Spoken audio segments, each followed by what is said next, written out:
Hello and welcome. We are at vPub Takeover. I'm Jeff. We are all here because we love whiskey. We're all here because of the whiskey community. And then the argument could be made, we are all here because of marketing. Yes, that dirty, dirty word. So tonight's show will not just be slamming whiskey rebrands, but we will be doing that anyway. We're going to be talking about bottled labels, how brands try to distill their whole essence and their marketing and their style into a small word mark and much more. I'll also be briefly talking about the Oswars and the new whiskey awards. I'm not sure how much talking I'll be able to pull off tonight. We've got a big old plague going on in the house at the moment, so I'm already sounding croaky, but I'm sure a silent vPub could do well, or I've got a guest and I'm sure he's ready to take it over. As you can tell, Roy's not here. He's away for the week. A well-deserved break. The Oswars entered the final stages and now the votes are being counted. So best of luck for him to deal with that. I'm going to get into everything, all the nitty-gritty of tonight. But first, I'm going to dive into the lounge. Also, if you could let me know if you can hear me or if you can't hear me, that'd be great. Straight off the bat, I do not know how to pronounce it, but thank you ever so much for coming to channel members. Is it Taz? It's on brand that I can't pronounce it, so that's okay. I've kind of leaned into it as a cover. But thank you for joining. Generally, the Bottle Slack Club, every time someone joins, I've got to do it. I've made sure to avoid the ring finger. But generally, thanks for joining. It's paying for like the StreamYard tonight. It's paying for keeping me in whiskey, so I'm really am grateful. Awesome having so many folk in here. I don't know where it says, but I saw a number earlier which made me nervous. Hellswood early doors, great to have you. Watchman 999 Jimmy Jazz, peathead. It's great seeing everyone's shirts emoji as well. They've all changed recently, so it must have been another month has passed. Jerry Miller, great to have you in here.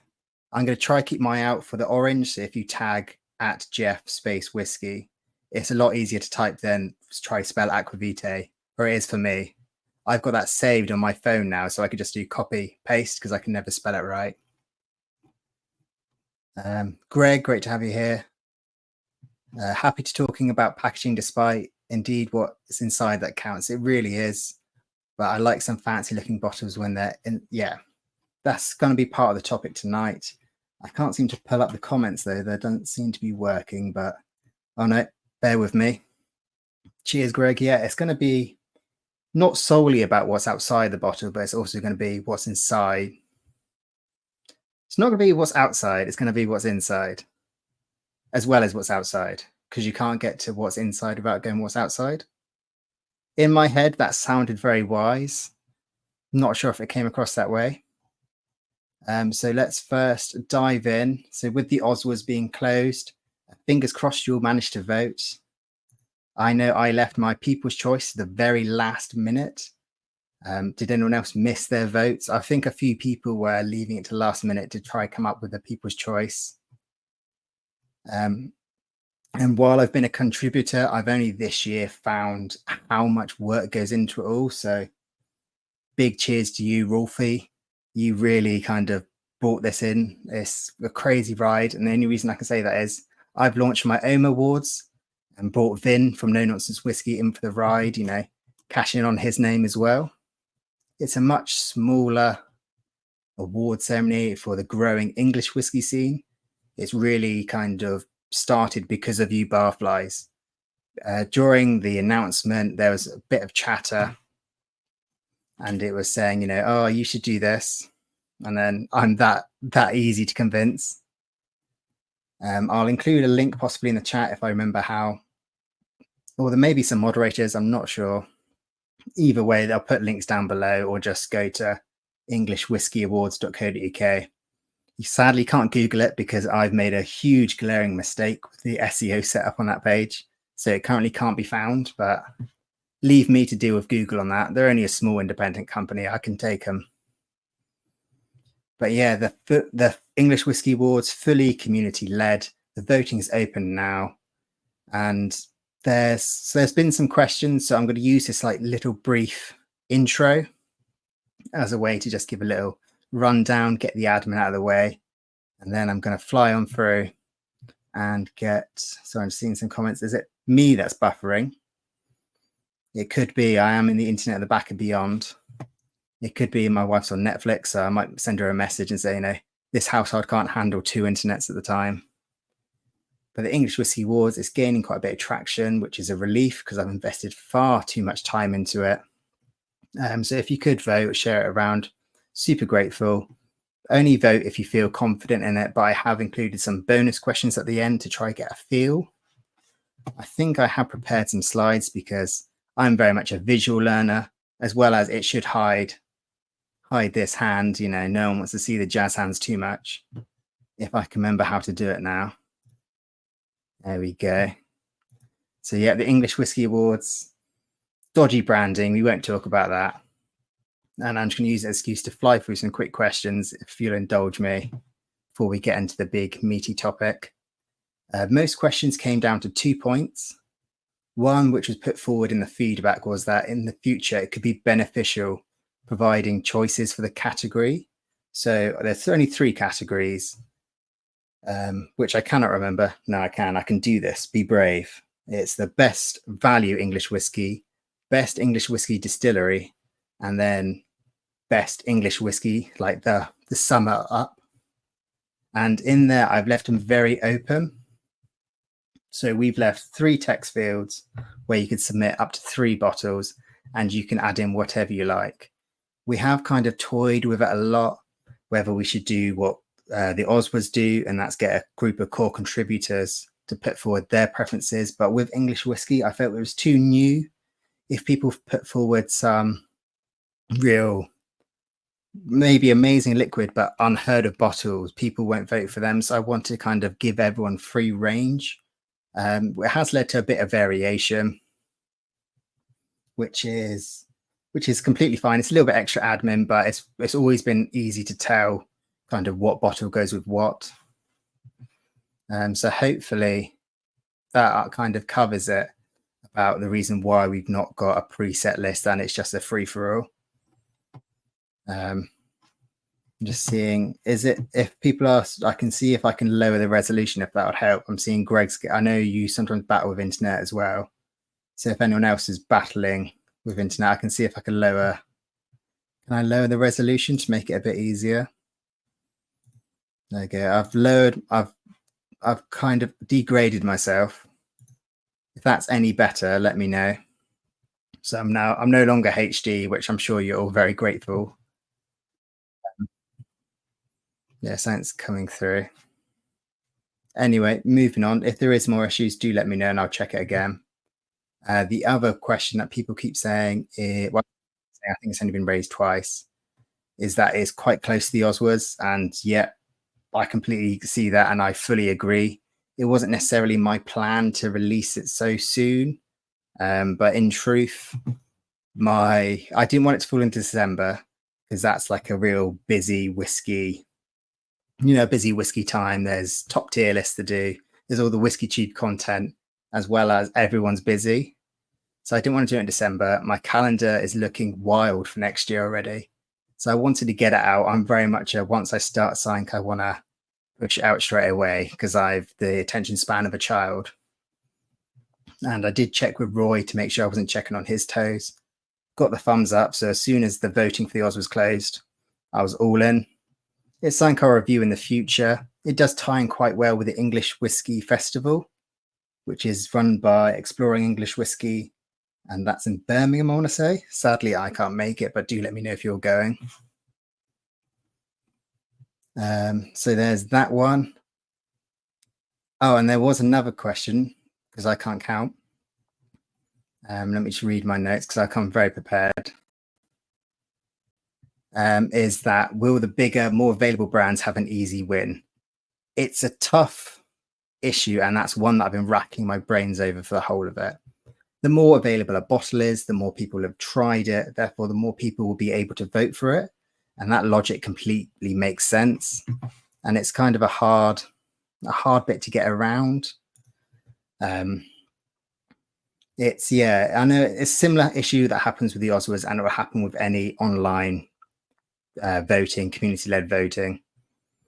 My idea to counteract this was to give more bottles more of a chance, is that allow people to have 3 choices. So hopefully the bigger ones will be, if they were taken up, say, with number 1, that gives people 2 other chances to put forward a more like, I don't know, a far extreme.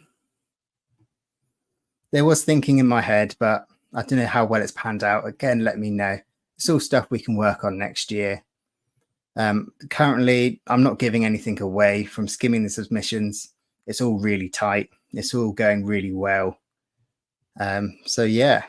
And then the final question on the English Whiskey Awards, or as people have dubbed it, the ENGWA, which I'm all for, as in ENGWA, ENGWAs. Yeah, it's not quite catchy. But the final question was sent in by my mum, which she said, if she gets an award, does she get an award for being my mum? And all I've got to say is, you're already a winner because you have me as a son. And then with that family talk, if I can find where my mouse has gone, I just hope if you could all join me. He would have gone to bed by now, but if you can join me in just raising a quick glass to my old man. So happy 60th, Dad. It's not his birthday today, but I won't give it too many details, but happy birthday to you. He doesn't drink whiskey, but I'll convince him one day. So that's the intro out the way, the admin, the intro ramble.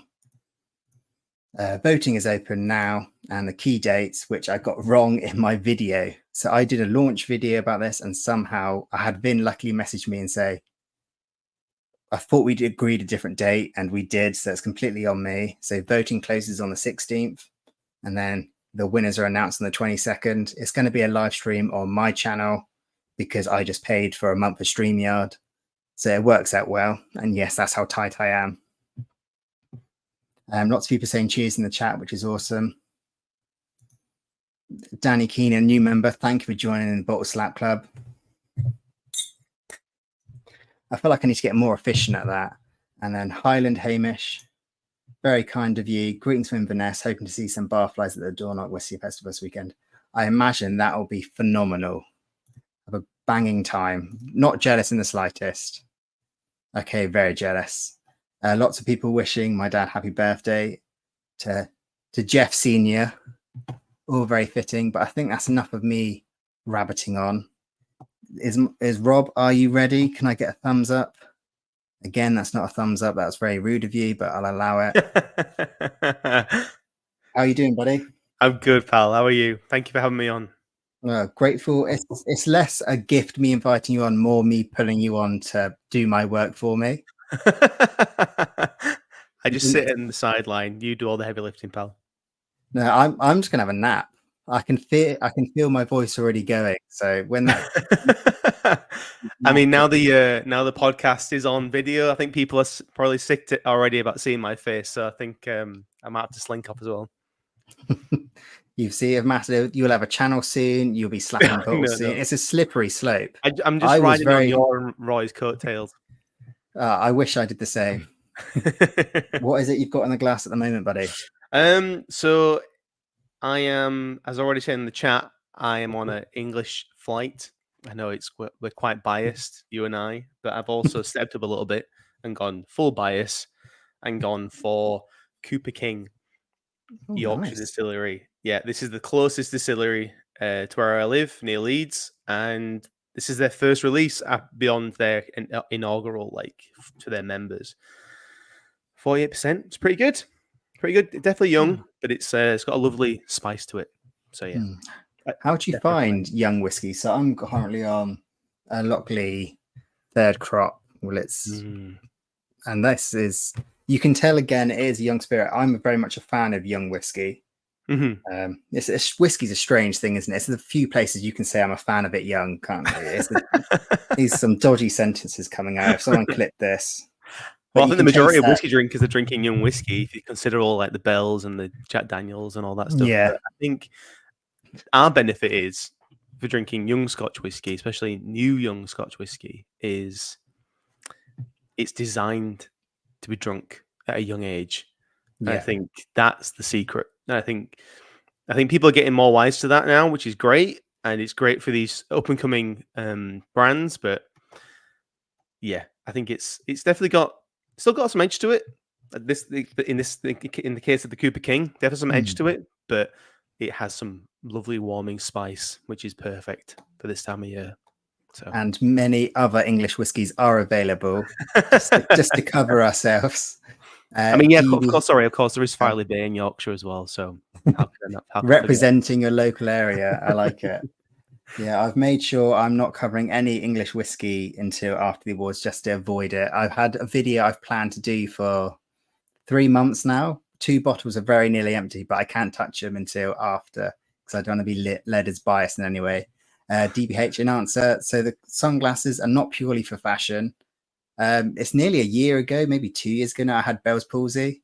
And you will see, because I'm tired and battling a bug, my face kind of dribbles. It's not a good look. So these kind of hide it a bit. So I do have eyes.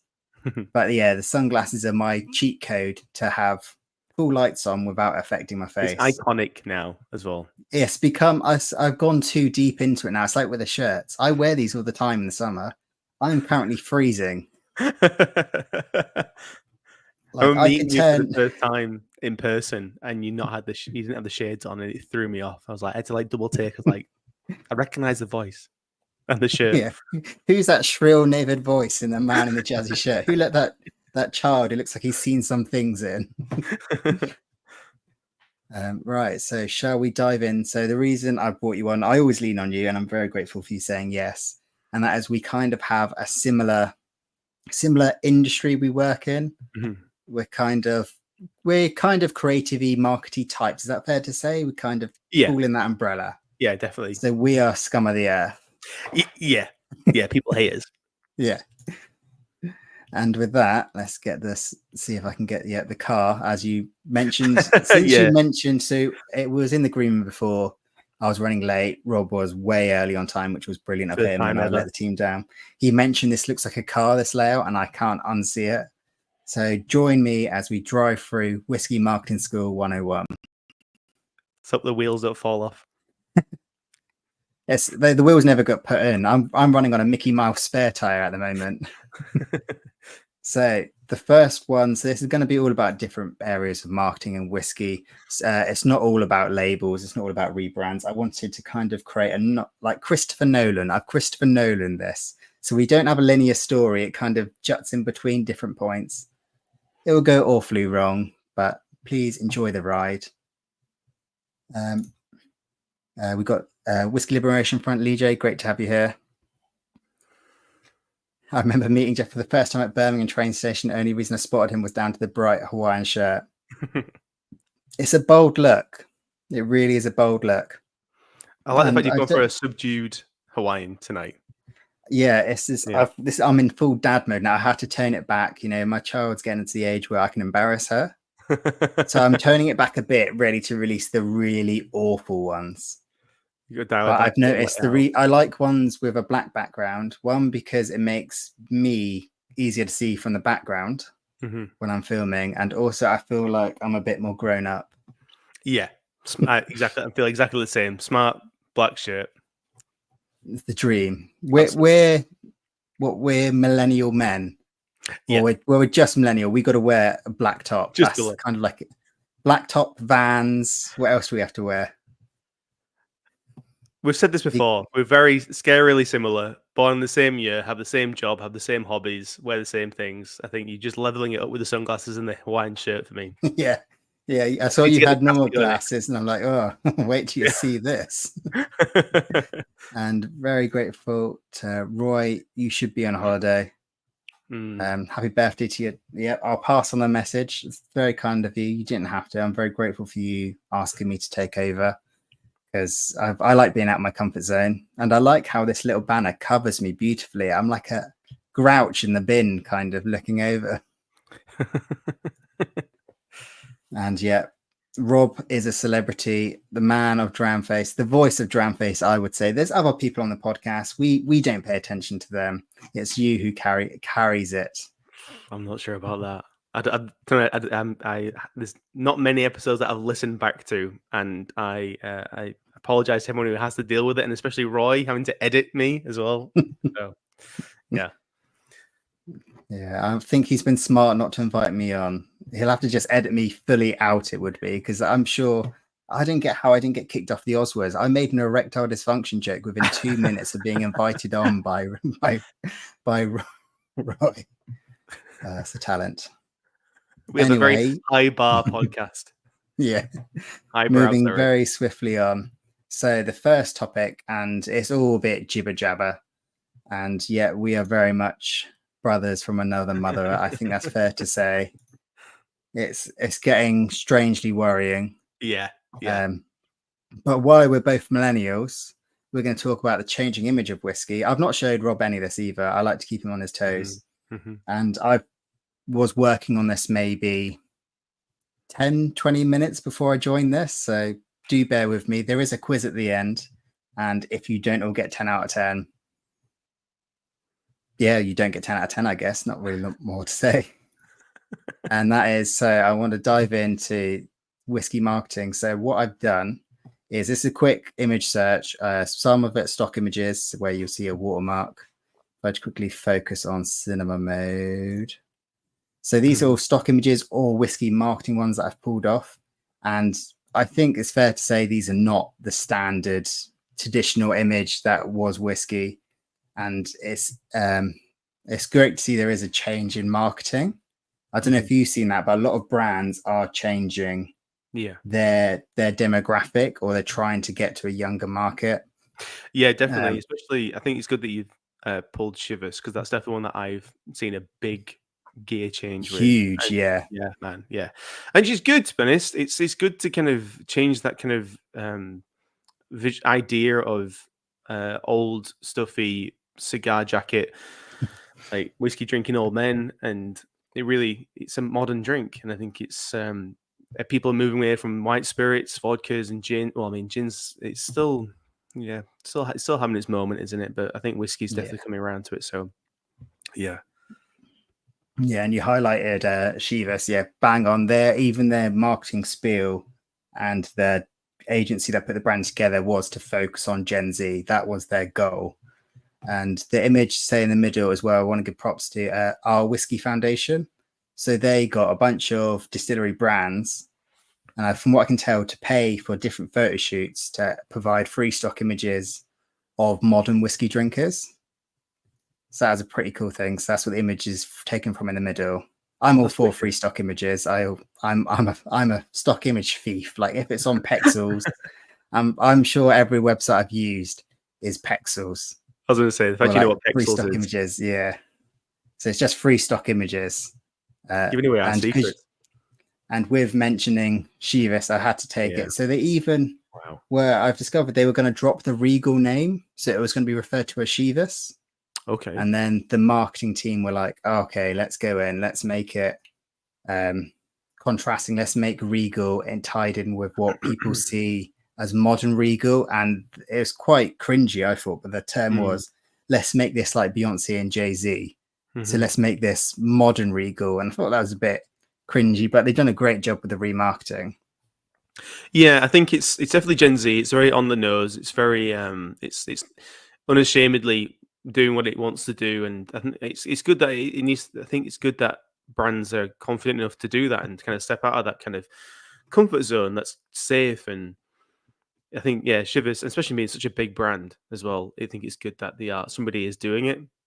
rather than just hiding behind cocktails. Just be unashamedly like, this is what we sell. This is what you want to drink. And I think it's a strong position. Hopefully it sells, because obviously it's still early days, isn't it? Really? Yeah, I'm a big like the 12 is like my go-to in a pub now. I really enjoy that. Very easy, very accessible. And on that note, I think I had a good transition. Yeah, so going from targeting a younger market. So I've got throughout this, I've got a section called Rate That Rebrand, and I've tried to put a caption relating to it. So this one is When Less Really Is Less. This is the hot topic of, I would say, the latest rebrand, but someone came out with a rebrand yesterday, and I can't remember who. Yesterday? Yeah, someone announced a new. I can't remember who it was. I have no idea. That's brand new. That's new news to me. I started making notes for a video. I started getting ready to milk that tasty content. You've been on it recently. So the Highland Park rebranding. Yeah. So we can go through. We can say if we think the rebrand's a slap or a crap.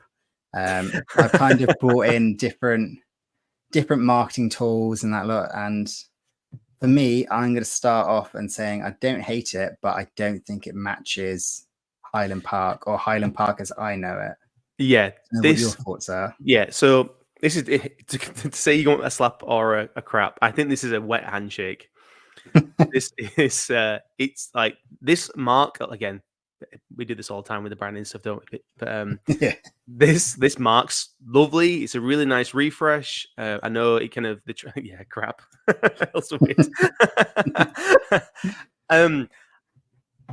Yeah, I think it could have been a bit more generous keeping some of the old branding, in my personal opinion. I know I'm quite early in my journey. When I found Highland Park, it was all the Norse mythology, and I like it. I still like it. I've got bottles on my shelf of Highland Park with that branding. Never had the old stuff, and this stuff's nice, but it just feels empty.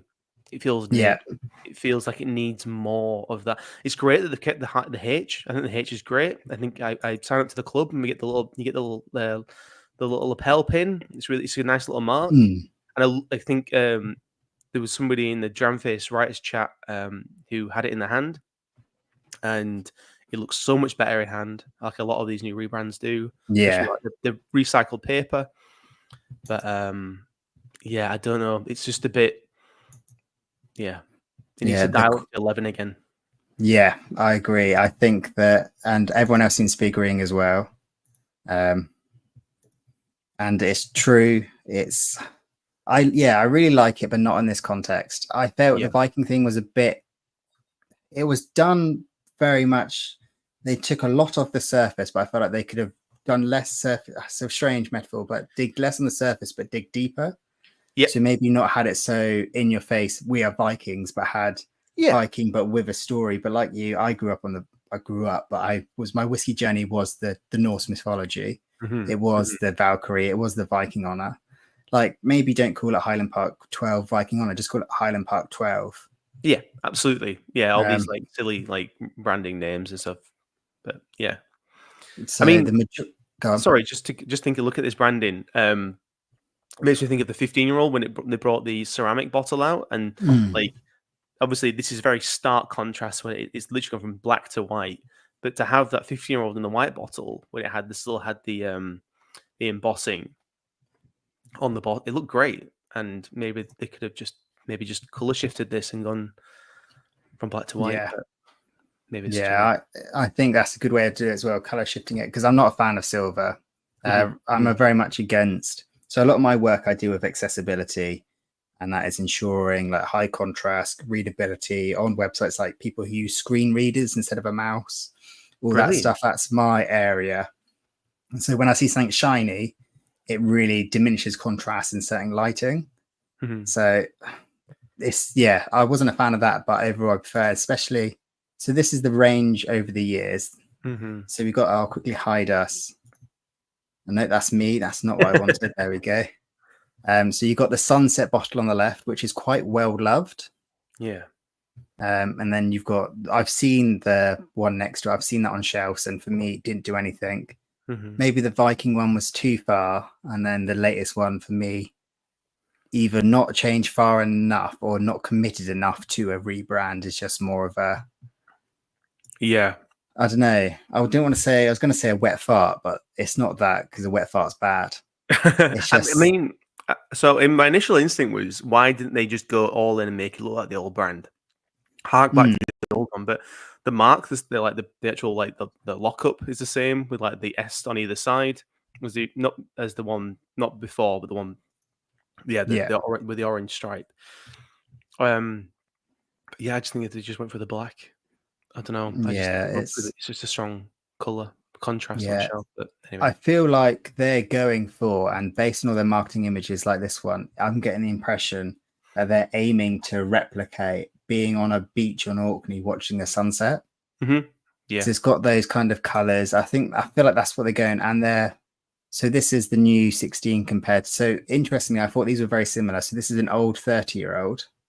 And there's definitely similarities between these two. So maybe that was the connection back to the old brand. See, this is interesting. It's a bit like when Glendronach released their rebrand, and we saw the single cast series that had the white label with the colour mark. And I quite like that with the blue. And maybe that's something we just need to let just settle with this one a little bit. Maybe it's not a slap or a crap, but maybe it's just a bit too new for us. It's everyone hates a rebrand because you're changing something, and we're built to not like change. And I think once time settles, I don't think it'll be as appreciated as, say, Ben Romack is now. But and so this is all their marketing images, which again, I feel like it's kind of going a bit Gen X. For me, it feels all very Wes Anderson. Yeah, definitely.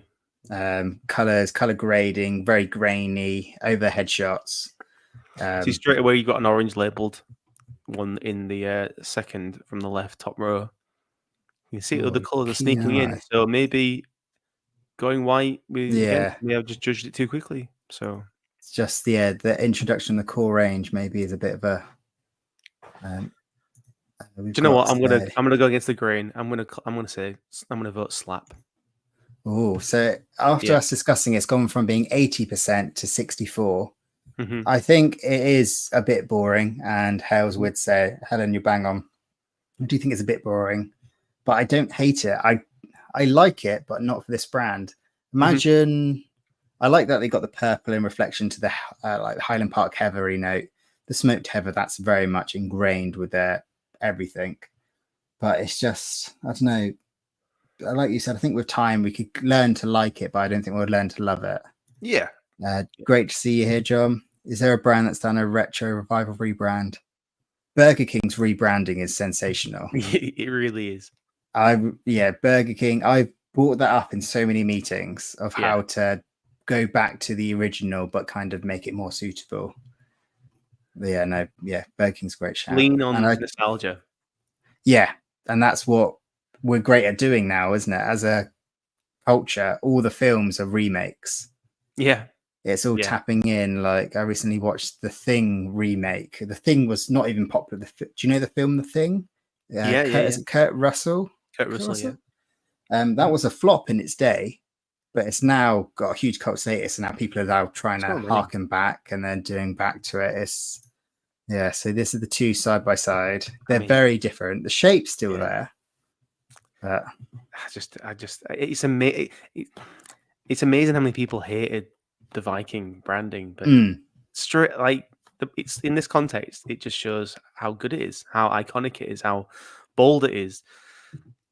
But we'll see how it goes. And and it was bold. And interestingly, if I quickly hide us again, I keep forgetting which one it is to go cinema mode. Which one, say, in a crowded pub shelf, which one draws your eye more? For me, it'd be the one on the left, especially the way the light reflects off all the embossed elements. But completely agree. But maybe Highland Park, especially because this rebrand has hidden a price increase. Not really hidden it that well. Everyone saw it straight away. But so they're saving money on not embossing the bottles anymore. They don't have to do color prints anymore on the labels. or not as much, and then the upper price. So yeah. But they got to pay for that Wes Anderson photography. It's not cheap to buy Yellow Rain Max. Yeah. Yeah.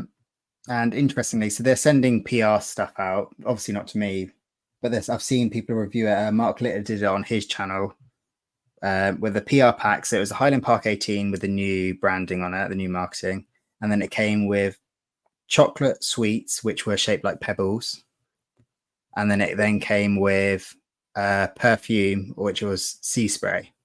All right, okay. So I think that sums up kind of what they're going for now. They're going for a more higher end, luxurious coastline. Have you seen the film About Time? I talk a lot about films lately. So that's with the dude who plays, I can't think now.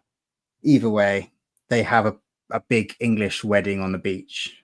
Mm-hmm. And it's like that. It's kind of like a higher market beach day out. Yeah. You're wearing your Jules clothing. You've got your Hunter welly boots on. You've got your Barber coat on. This is the whiskey you bring now. It's not a weird Vikings hard nut look. It's a sophisticated beachgoer. They want it to be more palatable. It's less dark. It's not about. It's meant to evoke more like lightness. Obviously, like the traditional thought of whiskey is smoky and abrasive, and it's like very masculine. And now it needs to be more palatable, more approachable. And again, it being more approachable is completely fine, but it's just I don't feel like this was a swing but a miss in my view. But time will tell. Lots of people seem to agree overall. If they kept the black, keep the black band, remove the silver brandy at higher contrast. I think it'd be nice. Look really cool. Yeah. I just think it would be nice to kind of hit both markets, go for a cleaner rebrand, and it looks retro and it's nostalgic for people. But and who are they trying to appeal to? I think it's no longer supermarket shelves. I can't see this being on a supermarket shelf, or if I did see this on a supermarket shelf, it would blend in with the Bowmore similar kind of step back, the Lefroy step back, the Talisker. I know they've got more colour now, haven't they? Talisker. Yeah, they really went Lent didn't they? Yeah. I don't want to talk about that. I purposely not included Talisker because it does get my goat, that one.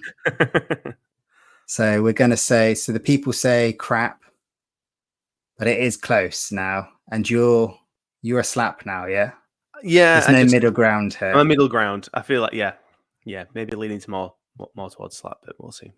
Yeah, and it is minimal and it's not a step up. Yeah, it's a side step of a brand, I would say. I don't think it brings anything new and exciting. No. And talking about Time, I can't pronounce it, but he's a brilliant actor. And About Time, if you never watched it, it is a good film and it could make you cry. I'll add it to the list. Yes, and we've got a final Sean coming in with a slap. There we go. So that's deep dive number 1.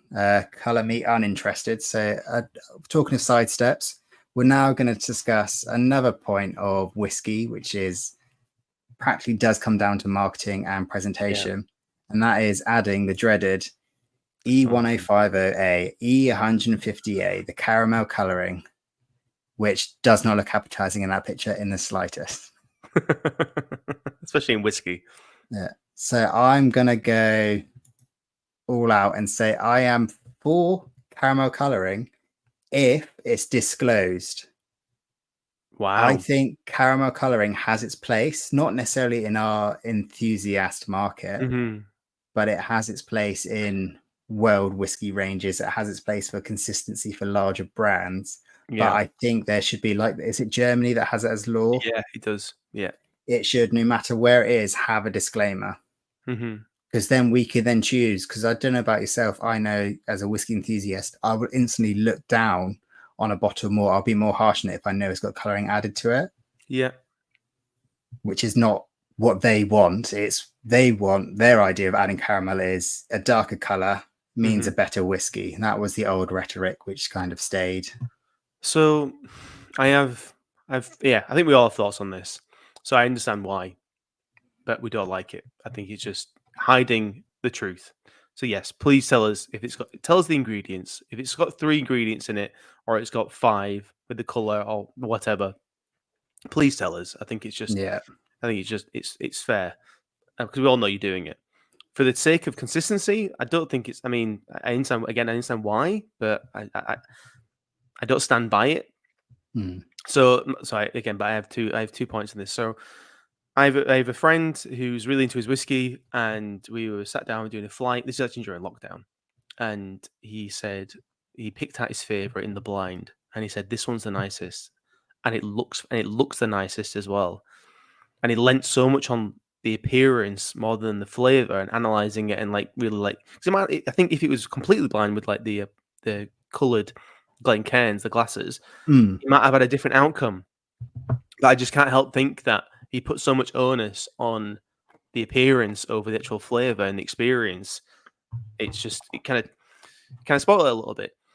But also, I understand that things can not slip, but what I'm thinking about is the RN18, when everyone was raving and going head over heels of the color, the natural color, and the fact the old age statement, and then they started releasing out new bottles that had a lighter color, and there was I've read anyway opinions that people were happy that the fact it changed color. Another example is the teapot dram is getting lighter and lighter each release, even though the price is going up.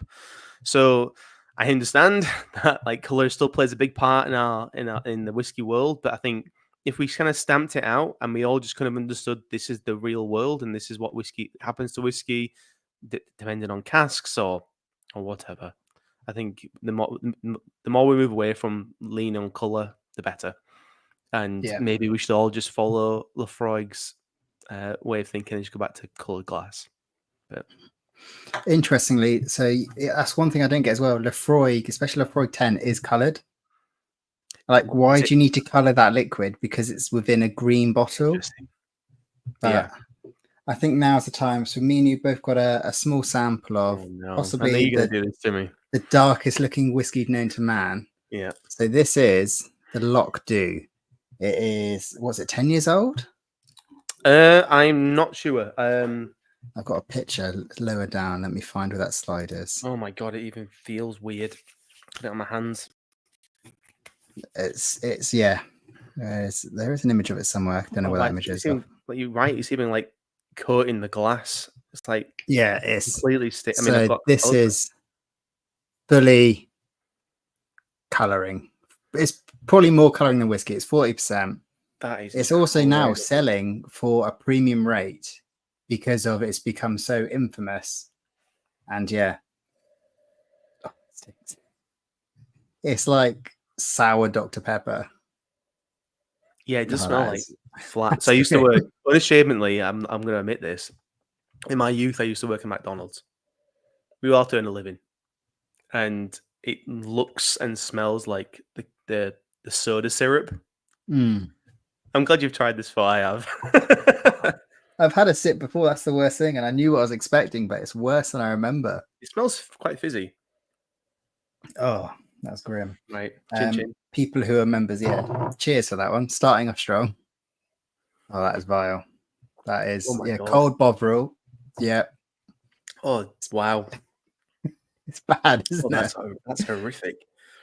It's so it's really bitter. I think this is what caramel colouring tastes like because I found this in other things. It's real soury bitter. I did pre-warn Rob to have. It's getting worse and worse. What did I say to pre-warn you with? Have a water, a biscuit, and something else ready. I think I need to have a curry or something like that. Is gee. Yeah, no, that is vile. So that shows the dangers of too much caramel colouring. And really, that is. If this ain't an argument to stop colouring whiskey, I don't know what is. Oh, that smells vile. Did somebody's hand slip? Like, just fell into the batting. Just they noted down just a drop. Well, they thought it was just a drop of whiskey, not just a drop of colouring. Right? This is teaspooned caramel colorant. Oh, it's, 40% sour as anything. It is stagnant water, kind of. So if this ain't whiskey of the year, I don't know what is. What a great way to put people off colour, though. I might have to bin this glass now. This is completely ruined. I made sure I got my cheapest, worst glass, one that's already got a crack in it, to be like, I'll put that in here. Oh no, it's I think the smell's worse than the taste to me. I wish smell-o-vision was a thing. The taste is horrific. This it still smells like it has a little bit of sherry in it. It's like burnt sulfur, like eating like matchstick ends. It but is, like they're still on fire. And I don't think I could agree anymore. Get that man a Vindaloo. That's kind of the palate cleanser. I haven't even got anything close by, but I had a little tin of chocolate. I got my chocolate ready to get just seen somebody say Cavonia. So this is like children's medicine, but with zero sweetness. It's like if you took Calpol and distilled it. I think you should never take Calpol's name in vain. Like, how dare you insult Calpol comparing it to this? This is vile. I can't get my nose out of it though. This is. Cheers, really Mark, for sending this, but cheers for nothing. It's an experience. I think that's the key thing. It's an experience. I think people use this for like fake tan. You probably could. Well, it looks like it's staining the glass. Yeah, it's so yellow. I don't know if you can see that. Yeah. I'll save it for later and take a picture. Yeah, it's like grim. Yeah, it's not really focusing, but it's just grim. Yeah. Grim's the best one. And how does it coat the glass? Disgustingly is the best way I'll describe it. I've just seen a comment from generally made me feel queasy. It is grim. Please do not buy this. And we got told, it was on the tasting notes.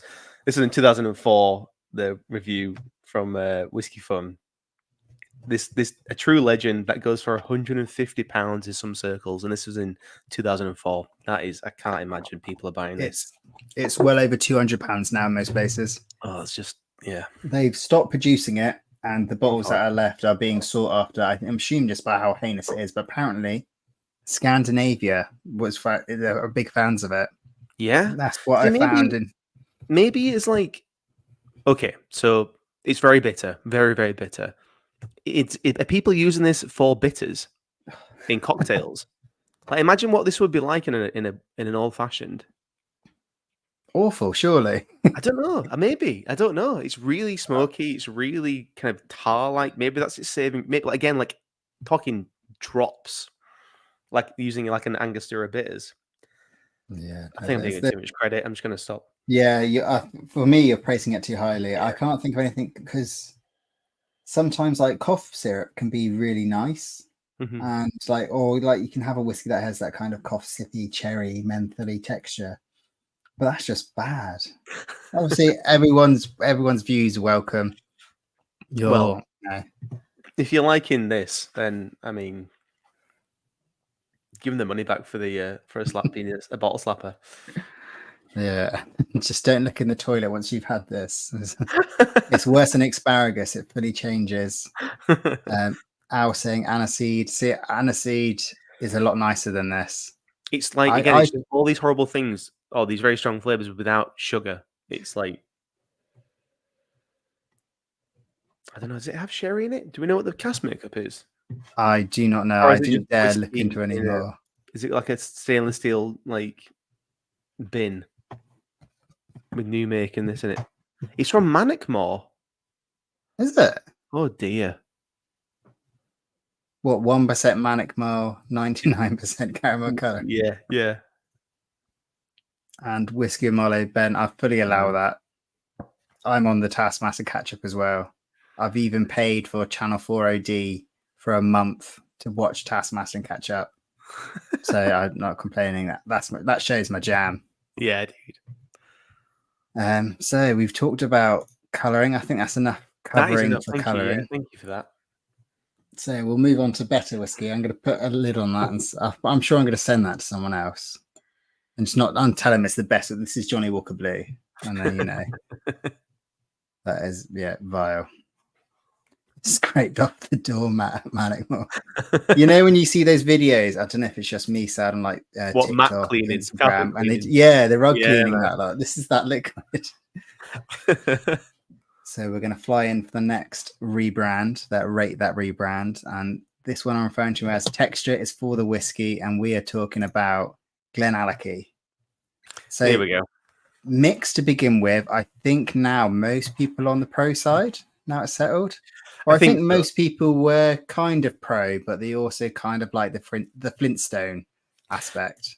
Yeah. Again, we don't like change, do we?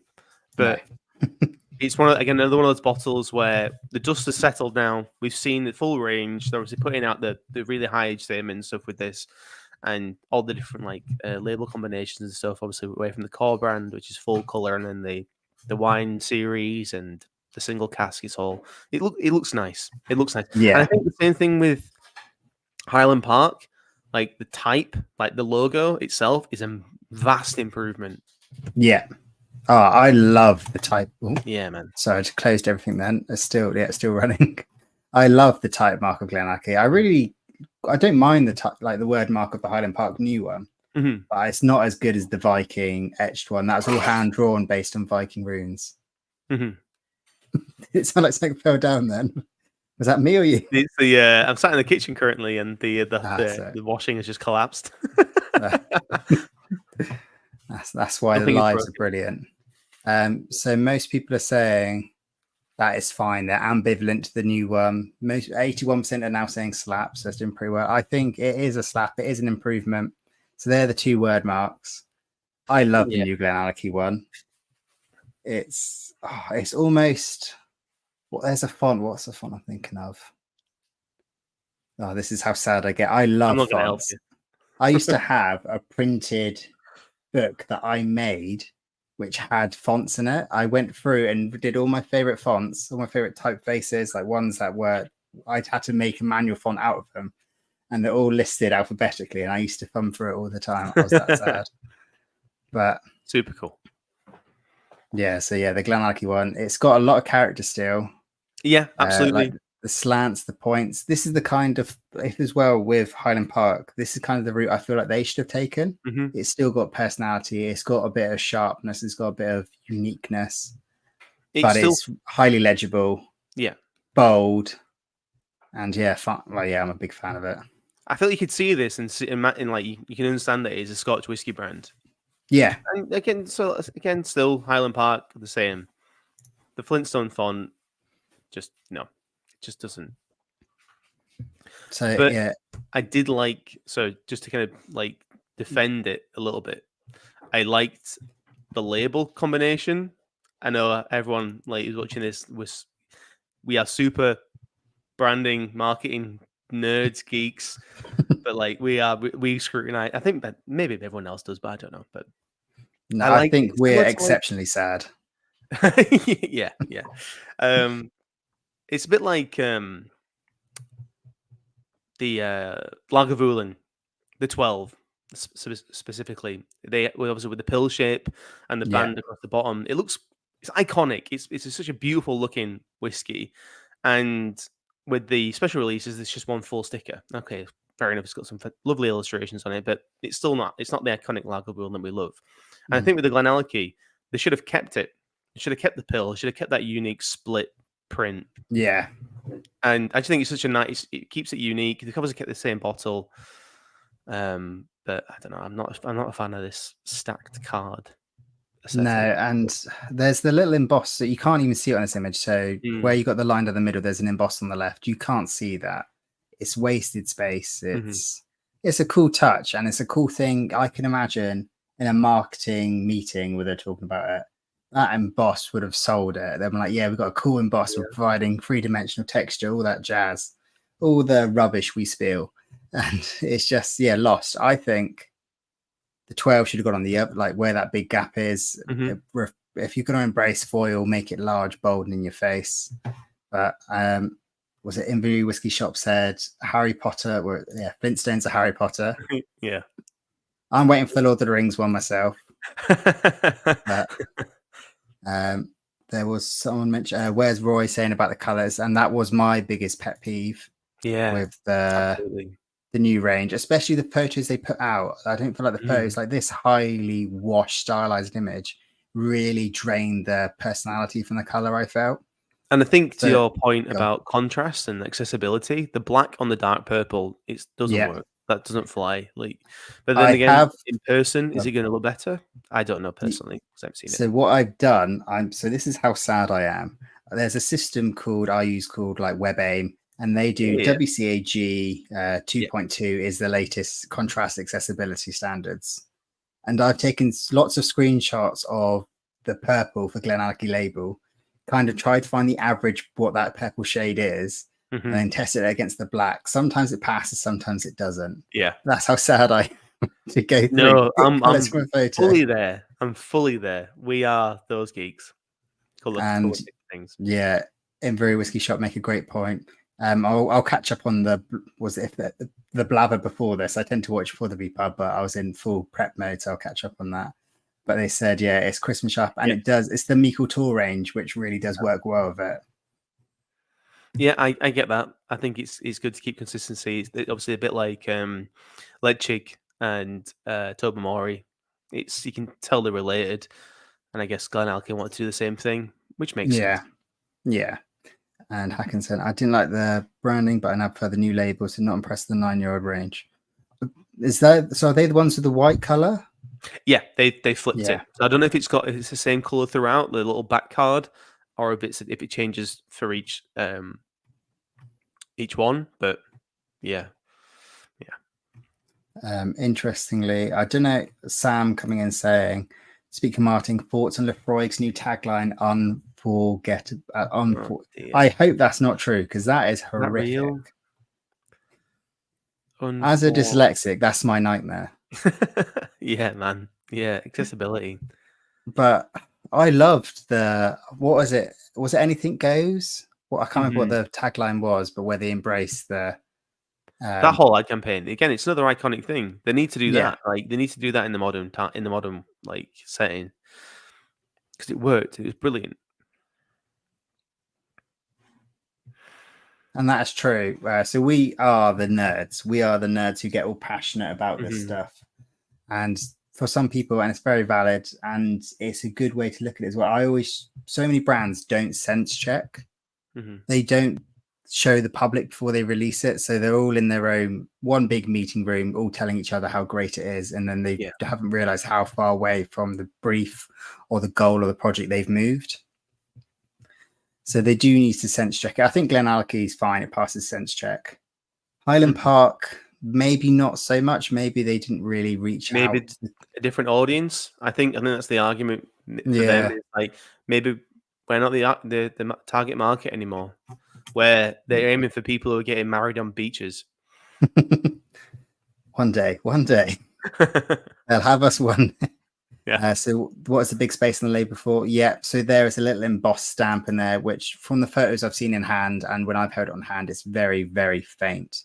The embossed logo is barely visible and it's not in photos. And for me, it's a lot of wasted space. Yeah. So I think, again, speaking about the dust settling, the single cask label, it's still the same kind of lockup with the stacked cards, but it's much more successful, I think. Uses the space better, gets more information on the label, which is what we always ask for. We want as much information on the label as possible. And as a recent convert to ditching packaging, which for us is difficult because we are design hoarders. Yeah. Now I understand the reasoning to have all the information on the label and use the space. Yeah, and I feel like that's going to be something we keep coming back to. That's what enthusiasts, that's even what non-nerd whiskey nerds like us want. We're in an age about transparency. We're in an age where we're told we want to know the ingredients. We want to know where things are made, how they're made. Yeah, absolutely. So where do you fall on this one? I'm assuming a slap. For the new branding? No. Yeah. No, I still don't. I don't. For me, it's the colours. I'm looking at the core range, and I know I've completely gone against everybody else again. If anything, it's actually pushed me in this stand next to each other. Like I think I prefer the older one. And again, I don't know if it's because it's got the foil and it's brighter and it stands out more, and you can see all the information more clear. But yeah. Oh, that's a fair. I'm on slap side for this one, so it's good to have different points of view. Yeah, so man. we'll hang up this call now, yeah. Yeah, sure. I'll start my own. So another sidestep to keep people on their toes, so it's not just us slamming whiskey rebrands. And this is just a brief section. You did give me some, and I haven't added them in because I ran out of time. And this is where the liquid is better than the looks. Did I? And this is my vote. I'm all aboard the mellow corn train. Yeah, dude. I don't know if anyone else is with me, but I've had this 10 times now, and every time I'm always like, yeah, I need to buy a bottle. It's 29 quid to buy a bottle in the UK. In the US, I think it's something like, people say it's something like, is it $14 you can get it for, or something obscene out there? That's a bit. Obviously, that's a generalization over a massive place, but yeah, you hear crazy. And I love how bad it looks. Yeah. And if they changed it, it'll be uproar. I mean, I wouldn't be surprised picking it up if it was a plastic bottle. I think it's a screw cap. Oh, yeah. But it's funny, actually. I think that's more prominent than we actually realise in Scotch with American bourbon or whiskey. Like, I was watching Daniel Whittington's latest video, and he had a bottle of Weller 12, which is a coveted bottle of bourbon. It's like hen's teeth in the UK. And that's a screw cap. So, yeah, I don't think it has as much weight over there than it does here. Yeah, $10 a bottle. And the neon yellow. This is it's not quiche. It's definitely not a quiche. It's not a Lorraine, but the kitschness of the. Is that the term, kitschness? When something's kitsch. Yeah, kitsch. Yeah. The kitschosity of this is just. I don't know if that's a word. Good. It is now. I can't speak English anyway, so. I mean, you've created so many words in the whiskey verse now, so I'm not going to argue. Yeah, not for the better, not for the greater good. And John's trying saying the best plastic money can buy. I'm all for this bottle. I did plan on buying the bottle, so I had it here as a prop tonight, and I just didn't. Don't know why. I think it's because I spent my whiskey budget lately, but I just want to get a bottle again. Imagine it's incredibly sweet. I've never had it, but the fact it's straight corn, I imagine it's incredibly sweet. It's what the nicest way is. You know when you boil corn on the cob? Okay. It's that water, but thicker. That water with some oxo cube in it. That's putting it nice. Yeah, I know. See, I mean, and we were saying about these weird flavors with the awful Loch Dew. It's so contextual how you can describe it, because some people think, oh yeah, black cough syrup sounds a lot better than corn on the cob water. I'm not going to attack your palate, but like, please do. But yeah, it's when I get a bottle, I'll send you a sample. I'll put it in the big box of samples, which I need to hurry up and get to the post office and say I'm sending chili sauce. I was going to say with the hot sauce sticker. Yeah, they're very on it where I am in the post office. So we got a local post office, and I don't go to that one. I go to the next one, because the local one, you get quizzed beyond. I'm quite lucky. Ours is quite friendly, but I think I just do enough. And then we've got to the next. The beauty, they're currently on a high. Is it they bottled a Macallan? I've seen it. Is it the Speyside? Everyone's going crazy for this Macallan. Yeah, it's the secret Speyside, but everyone knows. I think it's got the M in brackets, which I think the Signatory have just stuck two fingers up and gone, we're just going to tell people. Yeah. And fair play.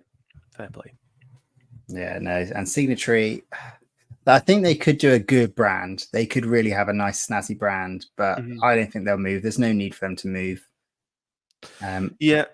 Well, I mean, so obviously they have the new 100 proof series, and then they have the exceptional cast series off the back of that, and then there is the single batch stuff, which is those three are very distinct.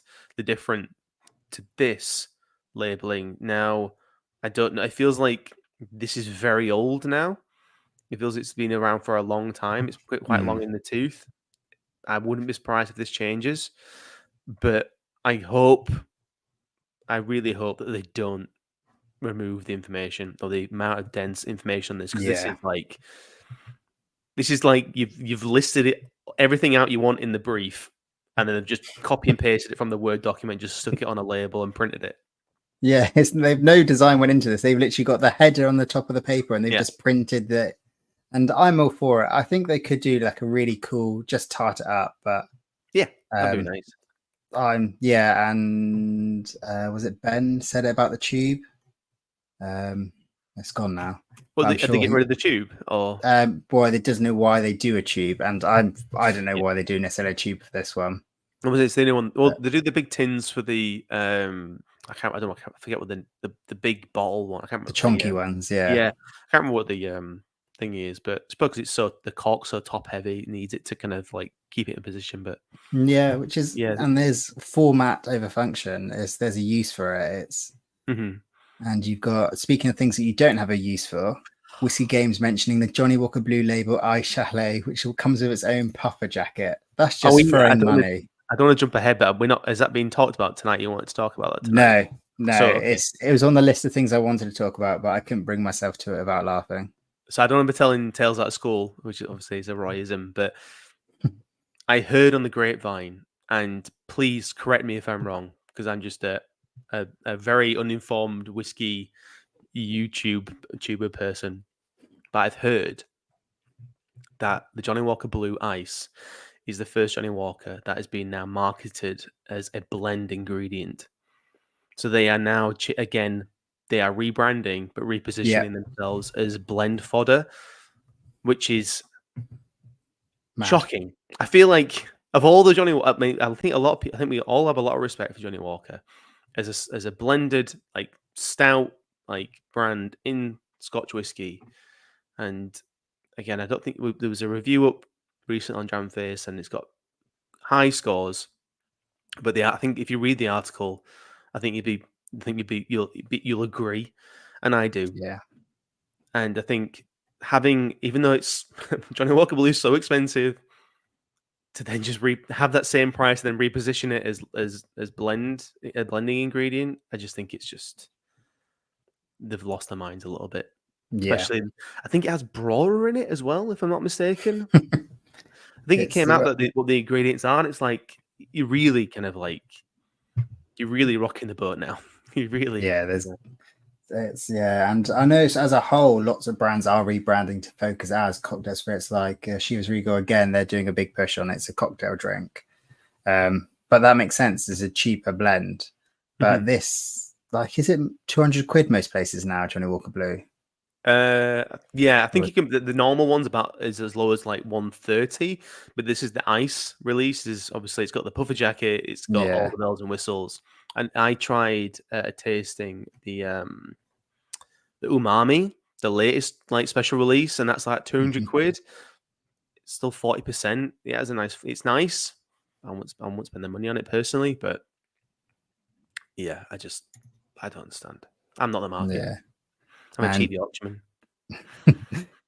I'm not a Yorkshireman, but I'm just as cheap. So it's, again, separated at birth. Joe Miller saying they're selling to whiskey enthusiasts, so marketing and bottle appearance is down on the list of priorities, which is completely true.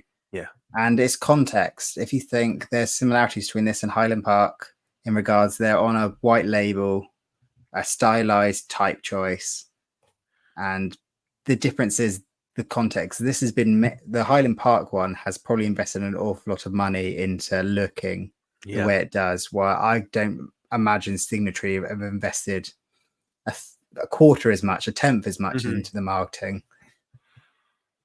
And which is great. Chunky ones, it's very much a technical term. Some can say too much. And and we've got saying about loads of people moving away from tubes, tins in favour of a box or nothing. Yeah, I'm all for that. I really like, is it Nuckneen who did the choice to have a tin? Did Brooklady as well? Did they? Oh, I guess that made that choice for people now, removing it. Yeah, it's a very Brooklady move to do it, would be. Because they're B Corp certified and all that jazz. Sometimes I do feel sustainability is greenwashing, where they cut money back, but they're saying they're doing it for the environment. Yeah. But a lot of brands are doing it. It's very popular, isn't it? But yeah. Right, so we've only got one round of Guess the Bottle. Oh, okay. Because I thought I'd done it and I ticked off my list of things to do, but I ended up just copying the ones from last time. which is what I did before. So it would have been the same ones 3 times round. And I've been in all 3. So yeah, so it was a panic. So we've got guess the bottle here. So in the chat, join in. It's a case of I've picked one whiskey bottle. I've got it highly blurred and zoomed in, and it gets clearer and clearer as each picture goes. Often I would pit people against him, but it's just Rob on Rob. Well, I was just thinking, because it's just me, I'll write my answer down like we do with the with the quiz. I don't want to spoil it if I get it right, which is very unlikely. But yeah. I'm just finding back. I can't find it there. I was just trying to catch up on the conversation. It's really a talent because I can see orange appearing over there, but using StreamYard, which is the software I use for streaming, the chat's over here and it doesn't highlight it. So I'm trying to cross-reference, and it's a good job I'm wearing sunglasses because I'll be beyond cross-eyed right now. So what I'll do when you've got the answer, put your hand up, okay, like we're in school, and then that's when you're locking your answer in. So you only get one guess. Yeah. And the sooner you guess, the better it is. Cool. Right. Okay. So image. I think this is a really easy one as well. I didn't thought, this would be quite a challenge. And when I looked back, I was like, no, this is dirt easy. So number 1. This is what most people don't get this. This is often when people say a glass of Tennent's. See, I have an idea already. Well, are you going to lock it in? No, I mean, I've never done it on the podcast. So I'm not going to do it now. I'm not. Yeah. Got a lot of guesses coming in. I'm going to close the chat so I don't get. I'm not cheating. So you don't get tempted. But I think we've got. There's no right answers yet. Not that I'm giving anything away. Right. Image number 2. Okay. I think I know what you thought it was, and I feel like you may need to change. We've got a lot of people guessing in the chat. I won't highlight them yet. No one's got it right, I don't think. No one's got it right. So I'm sat in my kitchen, so I can't you can't get. You can't see it behind me, I don't think. Oh, you've got it. Okay. Maybe. Thanks. I've got one. Maybe. Right. There is a couple people I think have got it now. Okay. Right, image number 3. This is the giveaway, I think. Oh, come on. Yeah, that's a much bigger giveaway than I thought it was. Did you put... Can I guess what you put down? Yeah, I bet you can guess. Yeah, go on. Was it Wireworks? Yeah. Yeah, it was. Yeah, from the ridges on that bit there. Yeah. Yeah. You got me. Yeah, everyone's on the train now. They've got it. I think who was first? Was it Fernando? Got it good? No, Whiskey with Molly above. So do you want me to guess? Do we have to guess the bottle? You can do, but I can't even remember what bottle I selected. So we're moving down now. Let's be the Pacific Ocean and guess it bang on. Right, so image number 4, I think. Oh wow. Oh right. Okay. I'm gonna lock in. Okay, you've locked in straight away. So lots of people going for the 16. Oh, you're joking. Yeah. What did you go for? The 16? We've all... Oh, don't show my work notes. Yeah, the 16. Yeah. Yeah, most people went for the 16 as well. Yeah. We've got rich blood picking the 16. Yeah, quite a good whiskey. I think that's the one that Roy organised. Was it the Bonaccord or the Pot Still last time as the first dram? Oh, I don't know. I can't remember. I want to say it was. It's all a blur. I don't want to talk about Glasgow Whisky Festival. If you're going, have a great time. I know you are, Rob. I'll be sat at home crying. I cannot wait. I'm spending all my brownie points that I've earned throughout the year. Cannot wait. I imagine it'll be just as stellar as it always is. So all you barflies who are going, have a banging time. Someone's got to represent Team Slapper. We did pretty good in the blind tasting last time. I think we had Kevin Grant in our team, and I think he got full marks. So that no pressure. Yeah. I did awful. I was the worst, I think, on my whole team. I didn't bring my slip back home with me because I think I did that badly. But there we go. I've kept the armband. So if Roy wanted it back, I've kept the captain's armband. I said, did he want it back? And I've not posted it yet. Right. So back to rate that rebrand. I'm sure you can guess what this one is by the caption, killing the cow to go clean. Yeah. And that is Glen Scotia, yeah. who have sneaked in another rebrand. So I think they've adjusted their branding 3 times since I've been aware of Glen Scotia. Sorry, so is this the one that happened yesterday, or is this something else? No, this is something else. So this is the new Glen Scotia look. Yeah. Let me just put this in the chat. What is your onions on this one? I get it. Like, you want the big name, the big number on the supermarket shelf. I mean, I don't know what supermarket you're going to or whiskey shop that you're going to buy. We don't have any around here. No. It's all indie beer, craft beer for us. But it makes sense. More whiskey's getting made. You want a bigger presence. I personally don't like it. I think, even though it's like they basically bumped the zoom on the label and the content. It's a great way to someone's just control zoom on the mouse. Yeah, exactly. It's when you grab your parents' phone and it's like font size 100. But yeah, it's funny you say parents. That's what my wife has on her phone. She has it so zoomed in you can only see one line of text at the time. It's not, yeah. And Imri Whiskey Shop has got a quick question for you. Can you ask Rob how to earn enough points for a festival? Well, yeah, chores, offering to change nappies, yeah, everything and above. So currently we're on 50-50. We are. Oh wow! Okay, this is great. Lots of people saying it's too generic. Not a fan. Hate the word smooth on a bottle. Yep, that's one thing. Wow. With Highland Park as well. I've not mentioned that at Highland Park bit, but they've got rich and smoky, smooth and subtle or something. They've given each core bottle like a 2-word caption. Right. Oh, right. And I wasn't a fan of that either, but they've got Too Big Indeed. What was the previous? Again, Frank, we know your jam's not branding. You only care about the red wine cask whiskies. I know. Red wine cask whiskey and chocolate. That's to sum up Frank. Yeah. So this is the previous word marked, the new one. It's the lockup's great. It looks brilliant on this. I think we said this last time, but it looks brilliant on the side of the building. As you go up the hill and you just see it as you turn the corner and it's just there and it looks fantastic. It looks great on the end of the barrels as well. I think it's a really smart mark, but I just think the new one, less is more. Just go back to what you had before. I think the biggest kicker for me is the Victoriana. I just think it was such a nice, like the extra little stamp at the bottom.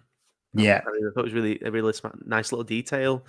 It had I don't know does it still have the illustration of the harbour? I don't think it. I don't think it does. I think. Let me have a look. That one's close by. Oh no, I've got the old one. Yeah, I've got the old, good-looking one. See again, I guess in contrast, it's got a stronger contrast, not having it straight on the glass, having it on paper. I don't know. I just the new ones. I just think it's somebody said smooth. I think that's the best description. Yeah. I definitely preferred the smaller labels. So they've rebranded and then they've now repackaged everything. So I did prefer the smaller label, but I can see, as you said, why they've zoomed in on that. Yeah. Currently it's now leaning towards crap, 53% crap. Wow. And you can't compete with that old style bottles. The Disco Cow is infamous, and I keep saying, and one day they'll listen to me, they'll do a festival release that has this Disco Cow bottle. Do you know what? I want them to go back and do the original, that with the Connemara style bottle. Yeah, the dumpy. That's brilliant. I'm especially because the new bottles are not Kallax friendly. Lots of us whiskey people have Kallax shelving units. Yeah. And it is too tall. I wanted it's to not bring Bimber up, tool, but I was going to say I wanted to bring up Bimber again because we were talking about the English Whiskey Awards, but I think I did that to death last time, and now I've taken it out of the tube. I've still got it. I still haven't drank it. I like, it's just too big. Just too big. Yeah.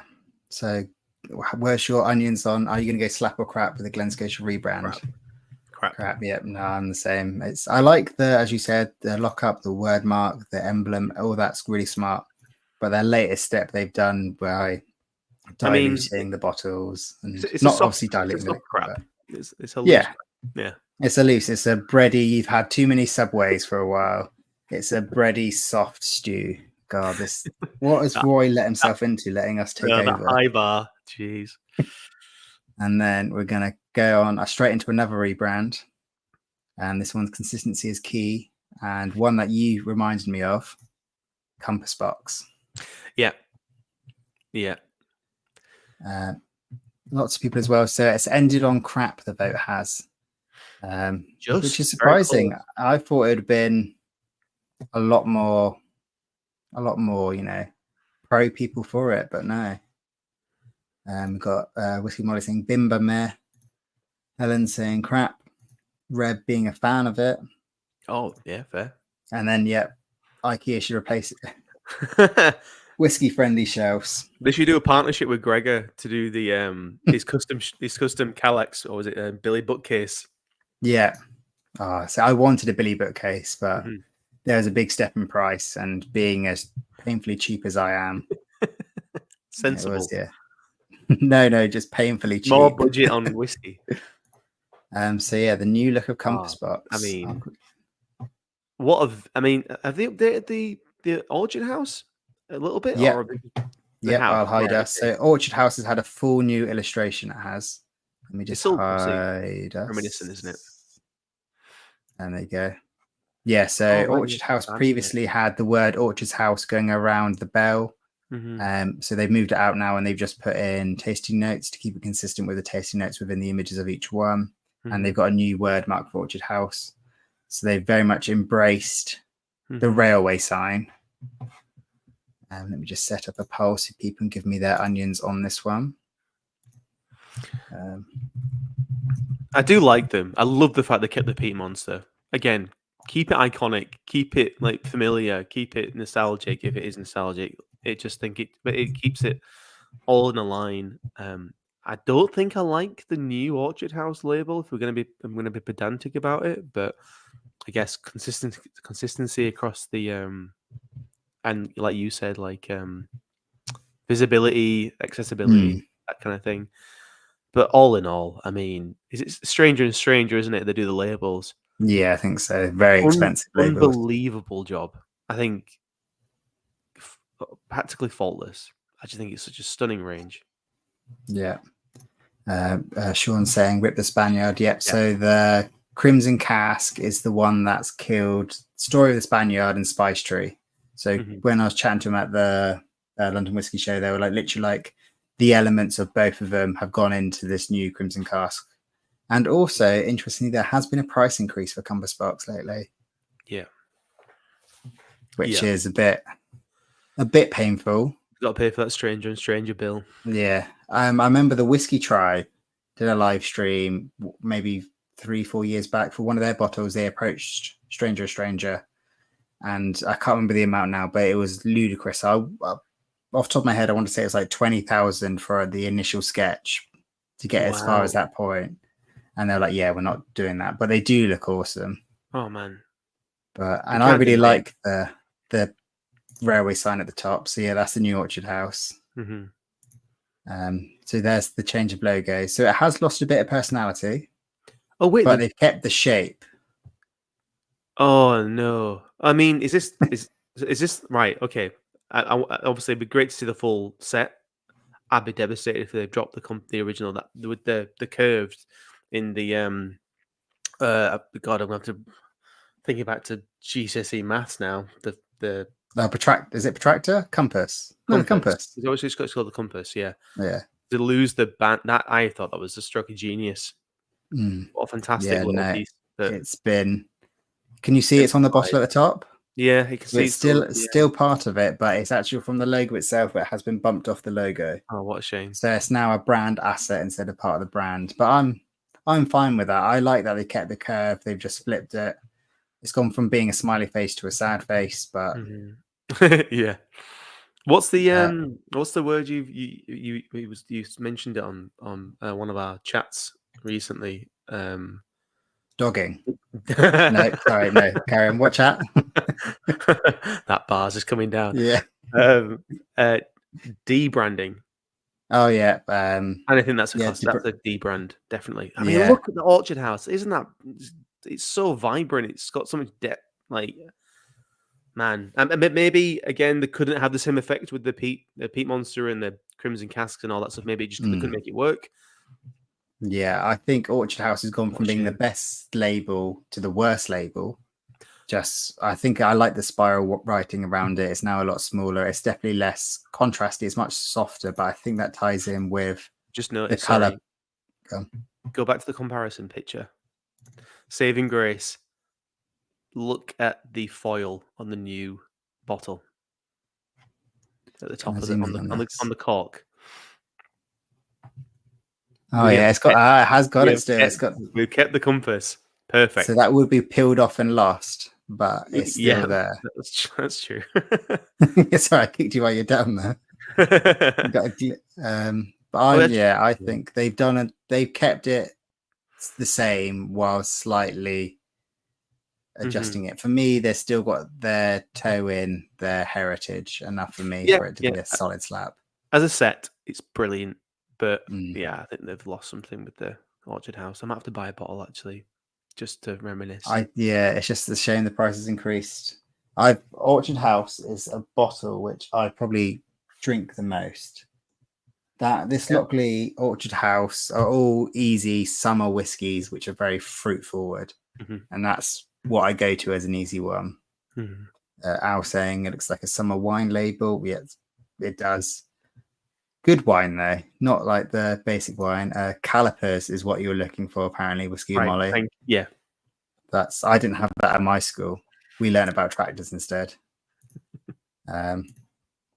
Saying old labels are better, but the new bottle is cool. Yeah.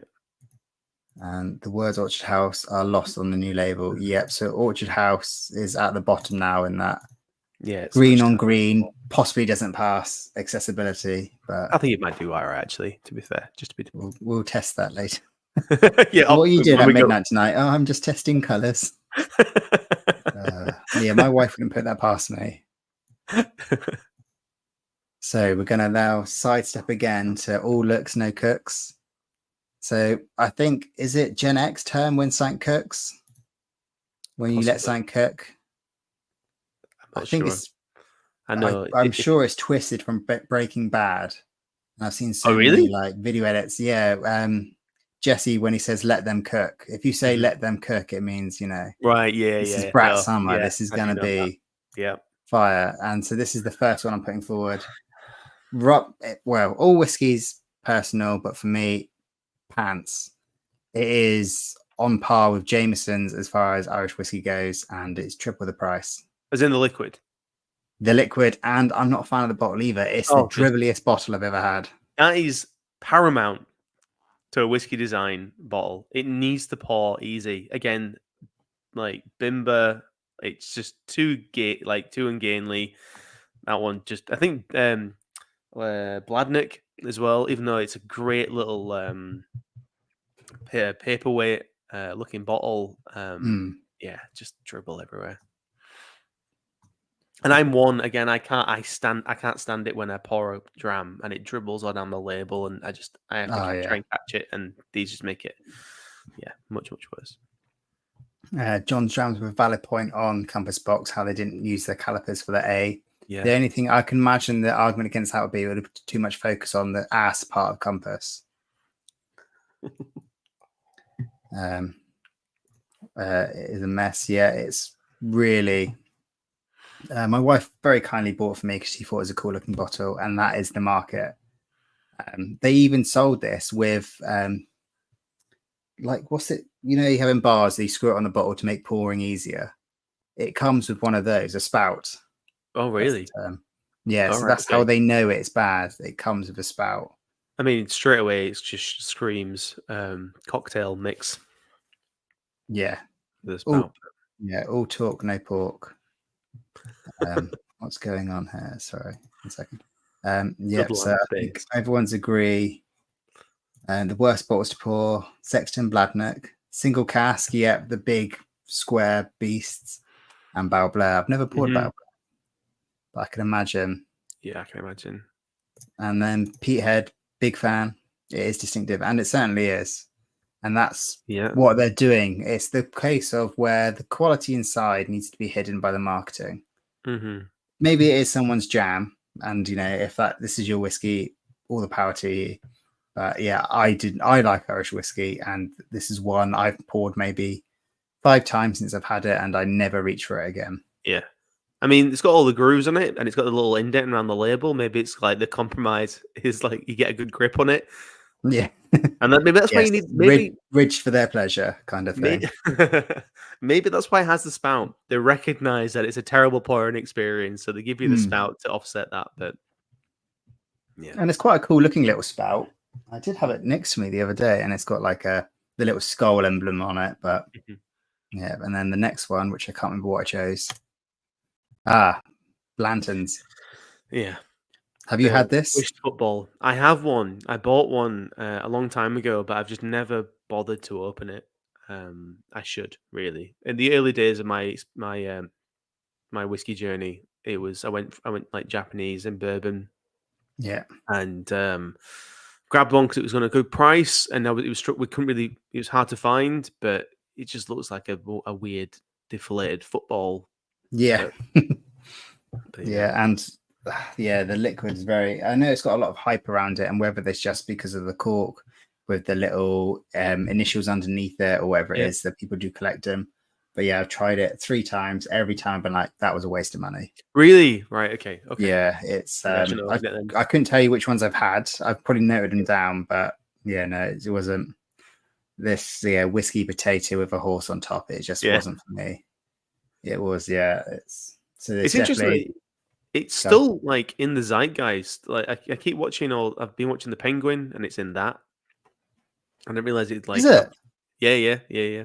Oh, no spoilers. Haven't started yet. Sorry. Yeah, I don't want to go on a tangent. But... Great. I now know there's gonna be Blantons in it now. Talking about the English distillery whiskey games changing their names every 3 months. I purposely didn't include that. But I won't say anything more about it actually, because something may come up later. James saying the Americans love it, and they do this why I tried it so much, because they were getting so much praise. Sugar Kitty agreeing it's a potato bottle. Is it? Do the people in America still get the velvet drawstring bag with the Blantons? I would imagine so. I know it was Crown Royal that does that as well. Yeah, but I feel like I remember seeing it in the early days on YouTube of people buying it. But yeah. And John Jones coming in with classic Robot Wars. I don't remember. Do you ever watch Robot Wars growing up? Yeah, but I mean, Craig Charles. Yeah. Who was it? Professor Noel or Professor Ian Sharkey? Like, can't remember. Robot Wars, but I don't remember Armageddon. Yeah, should we just stop this and just put on a stream Robot Wars? The Penguin and then Robot Wars. Yeah, the dream. Yeah, I've got the Penguin saved. My parents have Sky, and I've managed to get their pass on my phone so I can watch it. And then, Peathead, the Holy Hand Grenade. Yeah. You share. Oh, I love Monty Python. Then we've got, what are our thoughts on the majority of Islay whiskies hiding their liquid colour behind a colour bottle? I'm personally all for it. I like the recycled. Come on, I can't say it now. The glass that is green. Yes. I'm a big fan of it. Like the recycled element of it, great. The visual element of it, great. And I'm not fussed. I really like seeing light liquid. When I pour a whiskey, it's like, oh, that's awesome. Man. That's almost see-through. The wee beastie. Almost like paint straw. Yeah. Oh, like, brilliant. It's so, especially, and I actually poured that for the same friend that I was talking about before, and he was taken aback by the colour. I was like, just drink it. And just trust me, yeah. Yeah, man. And it helps prevent the damage from the light, which I'm all for. I don't like black bottles, like fully opaque black bottles. I like the dark black ones where you can see through it, the translucent ones. But fully opaque bottles, I'm not a fan of. Well, now I've dumped all my cardboard and tubes, and that is a concern now. But there we go. Yeah. And Johnny will John Wick's drink of choice. And again, I've not seen John Wick. It's on my watch list. I've not seen the end. Like, I love all the old kung fu films, and isn't it gun fu? It's referred to as the Yeah, it's fantastic. It's it's I'm on my not to an watch list. Expendables fan, but John Wick, unbelievable. Yeah, so we're keeping up all night, and I'm assuming that's Robot Wars related. they brought that back for a bit, didn't they? With who's Dara O'Brien? Yeah, my Dara daughter's O'Brien? been watching it. My dad and my daughter have been watching it, and it's brilliant. Getting the kids in. Black, can you get me an autograph, please? Like, Robot Wars was my childhood. I had pictures of Sir Killalot on my wall growing up. Oh yeah, I had the toys and everything. The video game. Oh, the toys are brilliant. Yeah, Hypno Disc. This is a real. I don't know if this is a very age-specific thing. I don't know if, because we grew up on the kind of era where you would have Robot, like just after tea, it was Robot Wars, there was Simpsons, occasionally Futurama. Oh, Futurama, yeah. No. My favorite was Razor, but again, I don't want to get off track. No, I'm all for Robot Wars still. We're in our early 30s with less time to reminisce. Yeah, we're allowed to. It's that cashing in the nostalgia. See, that's how it gets us. So we're gonna go on my favorite section, and that is accessibility is cool. And it's something I really push to clients. And this, we've got to be talking possibly the gold standard of whiskey rebrands. Yeah, man. And it's even using gold foil, which I'm anti, but okay. I'm gonna let you you talk about the golden era of rebrands, but I've got something that so it's gone. So this is not too dissimilar from Signatory. It's got a big slab of information on recycled paper, and it's it's just, I think because it's got Braille, that instantly wins a point for me for added accessibility. I love the thumbprint aisle with the birds in it, which is wasn't it? They had to stop production because there was birds nesting. Yeah, which is great. That's a brilliant Easter egg. I'm not the biggest fan on the military stencil typeface for Aaron. I feel like if they had something like Glen Aleck's typeface, something that had a lot more character. But I'm not against it. I like that it's capital. It's not all fully capitalized. It's a lot easier to read. But yeah, the Golden Eagle. So what is your, go on, hit me with your hot topics. It's the glug, man. Is it not a good glugger? There's no glug. There's no glug. The amount of times that Roy's popped one of these on the vPub and held it up to his microphone, and there's been nothing. But it was an anecdote, or it was a retelling of like the story or whatever. But the fact you could open a brand new bottle in the middle of the night, and your wife not here, it happened, and have the signature glugs echo through the house. Yeah, so yeah, but there's a few bottles now that are not that don't make that satisfying noise, but it's just a little thing. But obviously, we're all in there for the experience of it all. But that's the only little knock I'm going to give this, because otherwise, the liquid's fantastic. Even the barrel reserve, I have time for the barrel reserve. It has its place.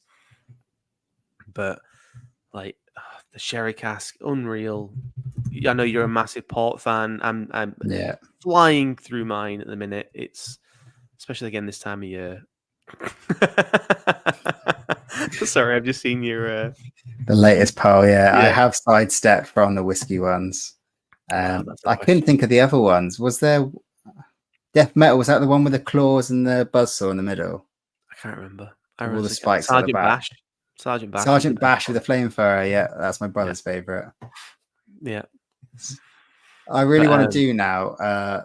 Somehow do a whiskey Robot Wars. That'd be great. Try and get the old titles. When it kind of like it came down and clamped and turned and.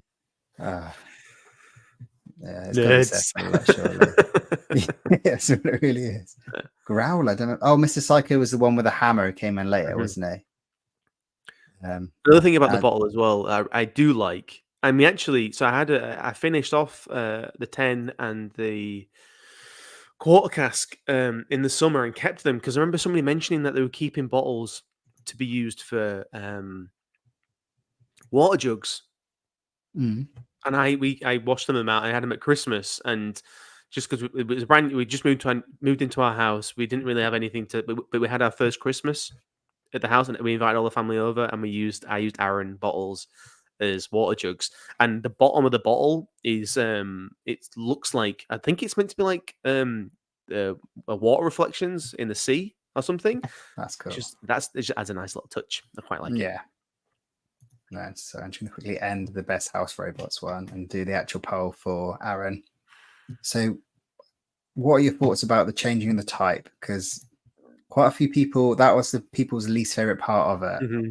People were quite keen on the almost pirate type with the big swash on the A. I think I was late again to whiskey. I was a lockdown whiskey lover. And so that Aaron had already passed me by, or I wasn't aware of it at least early on. So I'm ambivalent. I like them both. I dislike them both. I just sit in the middle. I think I probably lean more towards the new one, just because of what it does with the label. If it was fully binary slap or crap, would you go slap? I think I would, yeah. Yeah, I'm wholeheartedly a slap for this one. Mm-hmm. So when did I first actually really go down the whiskey rabbit hole? 2018, maybe 2017 when I started really looking into it. And I remember seeing the old bottles, and I just thought they were really duff. Like, they did not appeal to me in the slightest. Mm-hmm. And I can't remember which one it was. It had predominantly the label was blue, and yeah, it just didn't draw me in. That's not. I was going to say that's a nice pop that was. This is a brand new pop. No, I'm going to try and do a glug for Roy. I'm hoping you can hear that. Yeah, no, that's coming across well. Yeah, that's the Wireworks glug, isn't it? I was going to say I don't want to be it's the richest. Biased. Other English whiskies are available, and do please vote for the English Whiskey Awards. Which one's that? Is that the Bourbon Barrel? The Bourbon, and I'm so happy it made it as a nomination this year. I don't mind if it doesn't win or not, but it's just great. It's just great stuff. And that's an interesting point for Whiskey Games, that they didn't move to calling it Locranza single malt with blag on the way. I don't know how ingrained Aaron was. Like, I don't know, as a brand, obviously I wasn't there for the Aaron. Like, was it there's 14? Was that the really well loved? 17? Yeah, everyone talks about that now in memory, but so I missed that when I came in, or the group I was hanging around with, and the kind of people I was trying to osmosis absorb as much whiskey knowledge as I can. Aaron wasn't on the list. It wasn't the talking point until the rebrand, and then until people started saying Aaron 10, and then it was Aaron 10 everywhere. Yeah, absolutely. Great price, great rebrand. But yeah, never really heard much of the original. I think, again, early doors, I was Whiskey YouTube. Again, during lockdown, I lived and breathed the Whiskey Tribe. And it's not one they ever spoke about, so I wasn't exposed to it. So, which is a shame. I wish I had the foresight to have bought the 14 when it was available, but there we go. Yeah, no, that's cool. And I'm going to end the poll there because it's 100% slap. Perfect. And I think it is definitely still the gold tier of whiskey rebranding. And so this one, we're going to talk about I didn't type it. I made sure I didn't type it because I can't barely spell it. Premiumization. Is that the word? Where? Yeah. And it's got to be Glen Turret. Oh man! So I remember writing a comment on the vPub. I was just about to reply actually. Helen and Andy, good night. Yeah, thanks for popping in. Yeah. Roy had mentioned this on the vPub, and we're all attacking it because of the price. And we're like, oh, it's because of the bottle, and we were all really cynical about it. And then that 12-year-old just dropped, and I wish I bought more. You were very generous in sending me a sample as well. And I regret that now. My bottle's running low. Yeah. I'm eking mine out. I managed to get one after you sent me yours, and it floored me. And now the price is just going up and up and up. And I mean, obviously, all whiskey is, but yeah, McLoughlin, it's classy. I mean, Yeah, this was a strange move. So this is the Glen Turret that I see. I remember is it the 2020 maiden release, which is just top tier whiskey. Oh yeah. But yeah, this was as well. The triple wood is again when it was in its original price, really nice bottle. But I mean, I don't know. Maybe the whiskey was as good as it was then as it is now in the new branding. I have no idea. But yeah, and this was only like 2019. The bottles look like that, the Glen Turret one, and they look like they could be early 90s bottles by the design. I'm not sure. There was a brand before this, but I'm not sure. I'm really not sure. I remember there was a whiskey shop who had a flood sale, and there was all the old bottles of this they were selling. So you kind of paid so much you didn't know what you were getting, and then most people got the old Glen Turret peathead, which apparently was pretty pants. Oh really? Oh right, so they actually changed the recipe. I assume so. Yeah, I've not had the. Do they call it the peat smoke? Do they call the Glen Turret? 7-year-old, yeah. Yeah. But yeah, it's a huge improvement, even with the type. It has lost a bit of character, but the top one just reminds me of cowboy fonts. I was going to say, maybe it's the wax that makes it feel like a bourbon, like obviously looking at Maker's Mark on Booker's. But if I didn't know any better, I'd put money on that being even a bourbon. And again, ignoring the colour of the liquid, but yeah, no, I can see that, and especially with the texture. I think it was a dude shoveling. I can't imagine it's peat because they're not really particularly peated brand, but I think that's what their image on there was. I could be wrong. Shoveling.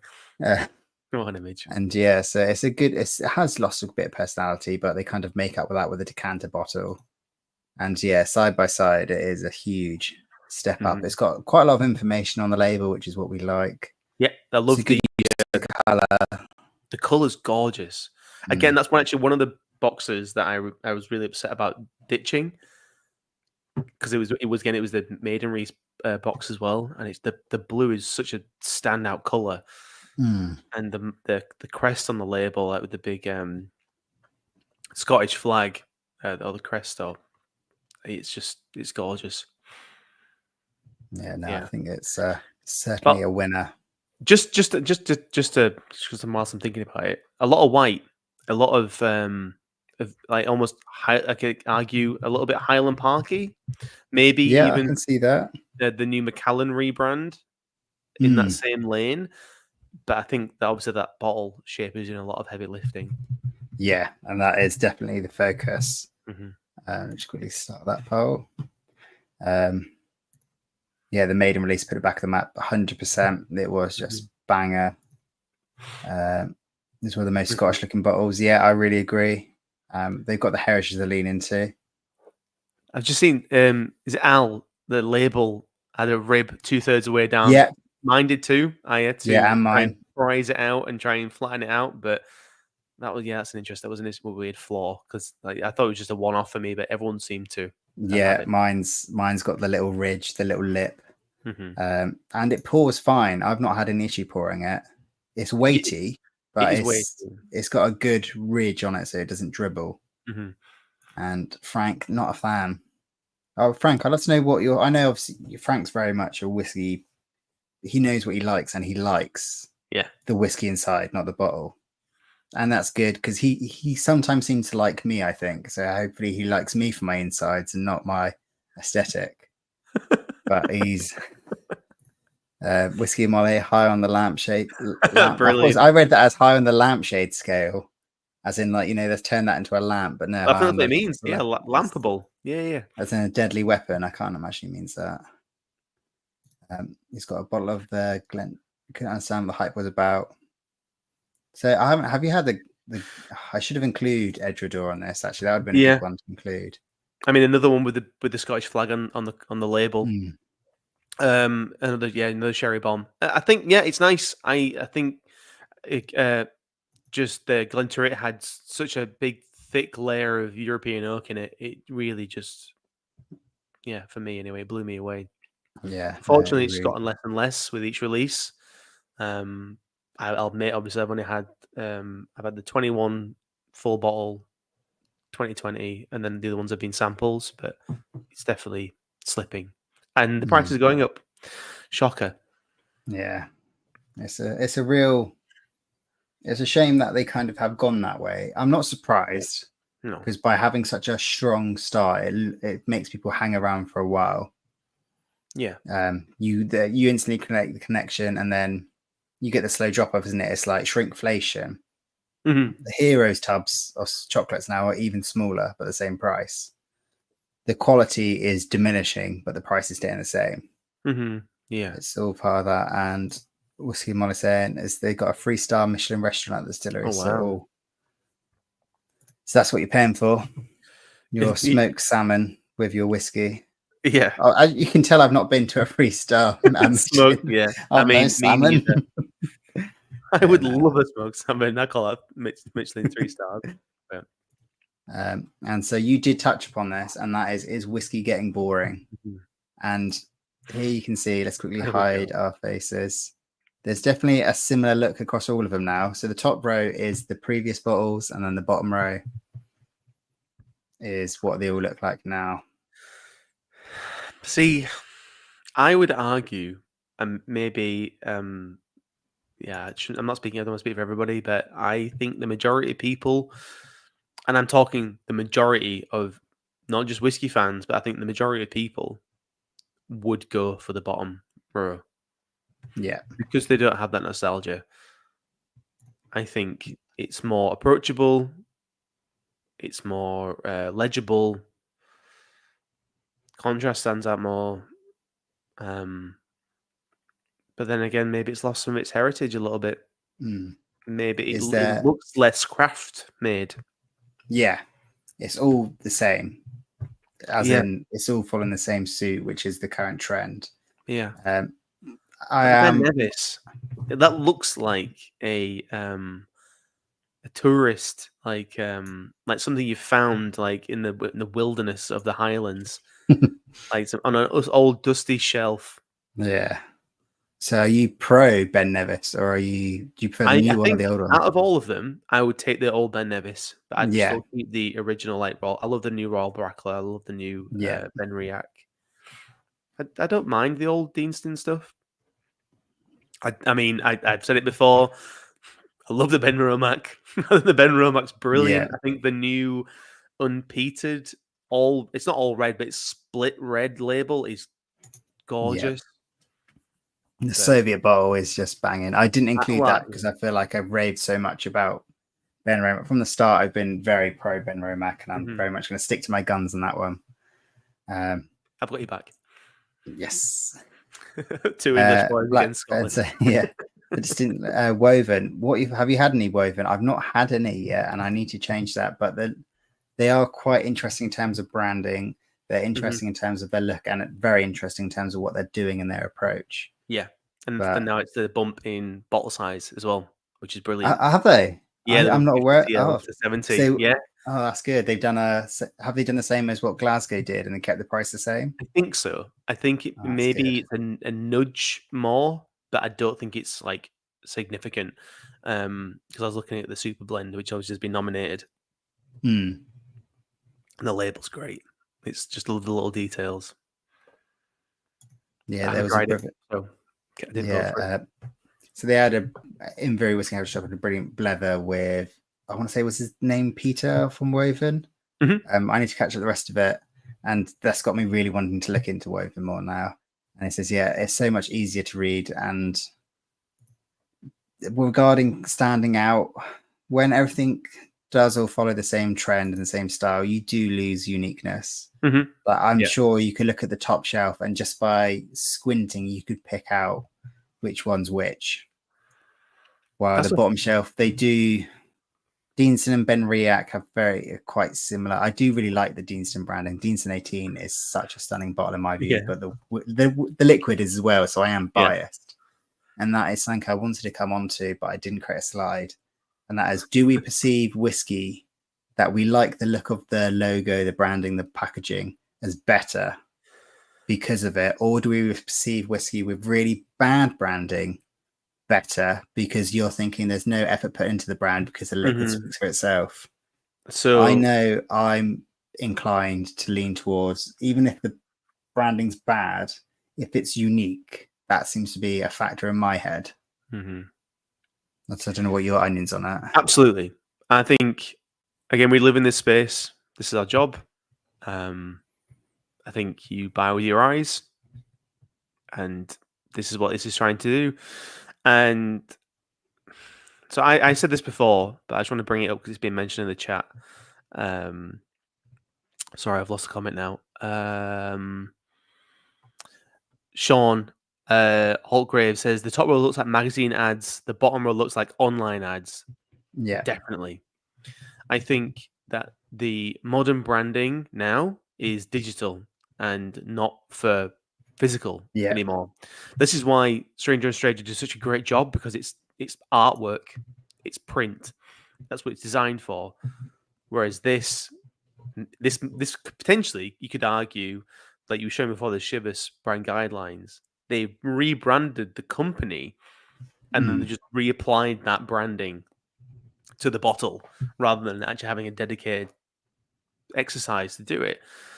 Yeah, and I've said this before, and I agree with Sean. Like, this looks like web design on bottle packaging, and I mean, in some cases it's successful, like the Arran and the Glen Turret, but yeah, and it's bang on the money. I was just trying to think when the last time was I worked on a print design job. Yeah, everything is digital, either digital first or solely digital. Which I prefer, to be honest. Printing can be a right nightmare, especially if there's like a minute mistake. It all gets signed off, it goes to print, and then especially if it comes at the printer side, because then you're like, is it me? Do I have to take the hit on this? Or printers, thank God, don't miss. Just a caveat, so no, I'm just about to mention, like, these comments are coming in about people buy with their eyes.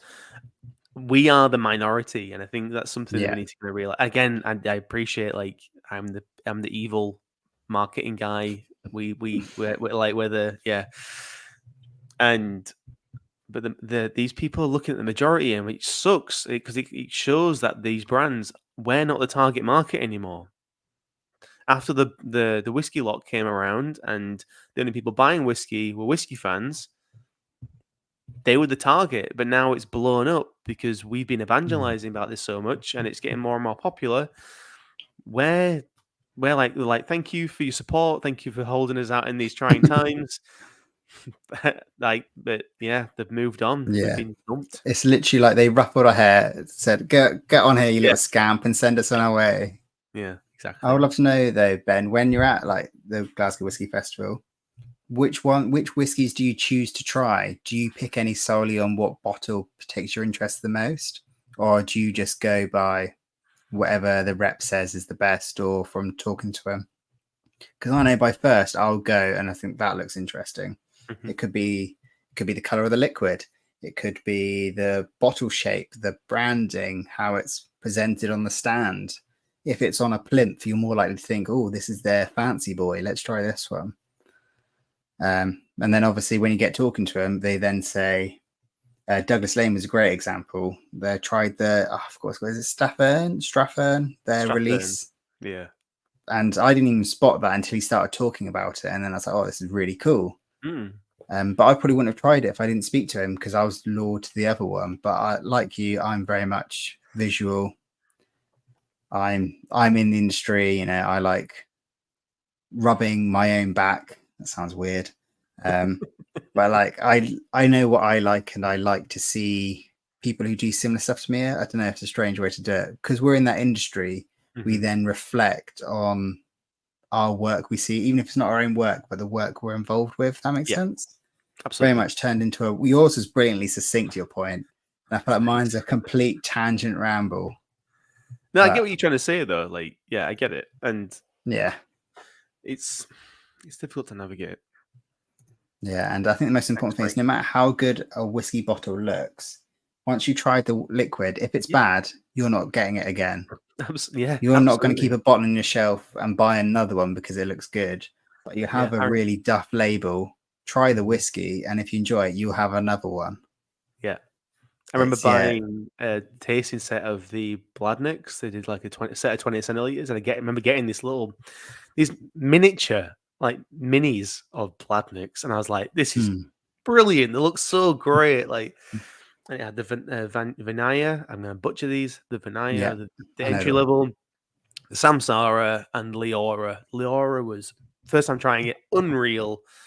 And I was like, I've been really excited to try the Samsara, the wine cask, and it just a massive disappointment for me. And no amount of branding or pretty mini bottles or pretty big bottles are going to save it. So, yeah. This is why people like Ralphie, Roy, Dramface are needed. Help us bypass all this marketing nonsense. Yeah. Get past our spiel to the gold. Yeah. Not that obviously we do bad work. Please still hire us to do work. But... We'll add our portfolios into the description below. Yeah. Please follow me on LinkedIn. It's okay. I've got 2 LinkedIns. I'm not daft. So next is speed round. Oh, I forgot to say the poll is. Oh wait, I didn't vote. Oh, it is. What was the poll even for? Glen Turret. Glen Turret, yeah. So massive slap. Not 100%, but yeah, pretty solid. So are you ready for a speed round of slap or crap? Yeah, let's go. All right, so feel free, everyone, to put in the group, just put slap or crap, and then we'll move on to the next one after a couple of minutes. Also, WhiskyWithMolly, Brave New Spirits. Yep, they do have some cool branding. I need to get in touch with them actually because they sent me some samples to try. I've not really done any social media activity with them or anything, so I did feel a bit bad. But some of the whiskies were good, some weren't. I've got notes, but I won't do a full review because I try not to do reviews of ones I've been sent just because it's that whole grey area. And then recently, the new batch turned up, but I had no communication with him, so it really threw me off. I was like, who's trying to send me stuff? How do you know where I live? And then it went to the wrong address, and so then I found out it was them. But they look really cool, the comic book styles. Oh no, I can't do this on my own. Come back. Have I disappeared, have I? Oh, thank God. Did I disappear, did I?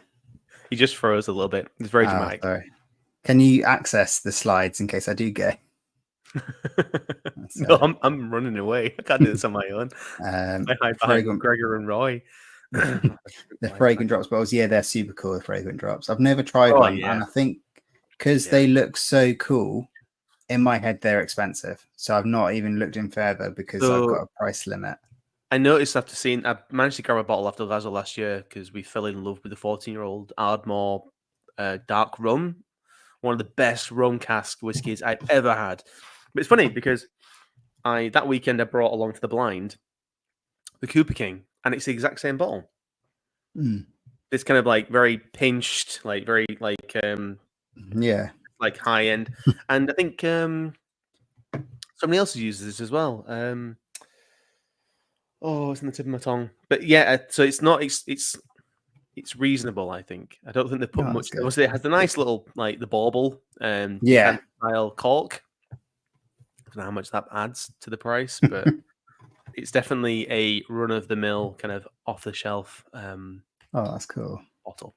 It looks good. The illustrations do a really good job. Yeah, I want to try. It's like Fable as well. They got some cool looking illustrations on their labels. And who else do? Thompson Bros do awesome designs on their labels. I've had 3 people come, like mates come round in that lot, and I always bring them up here and they attempt to lure them to the whiskey side. And it's everyone always talks about the Tesco bottle, the butcher's apron, and they're like, oh, is this a really cheap one? And it's like, it is really cheap, but it's also banging liquid. But that's always the one that gets picked up and spoken about. And Brave New Spirits are cool. Whiskey Baron have some cool bottles, like with their little small illustrations. Who else has got cool just on the bottles? illustrations point, just to kind of like save some face. Not with Bimber. I'm not. Anyway, whatever. The little illustrations on the Bimber bottles I always really liked.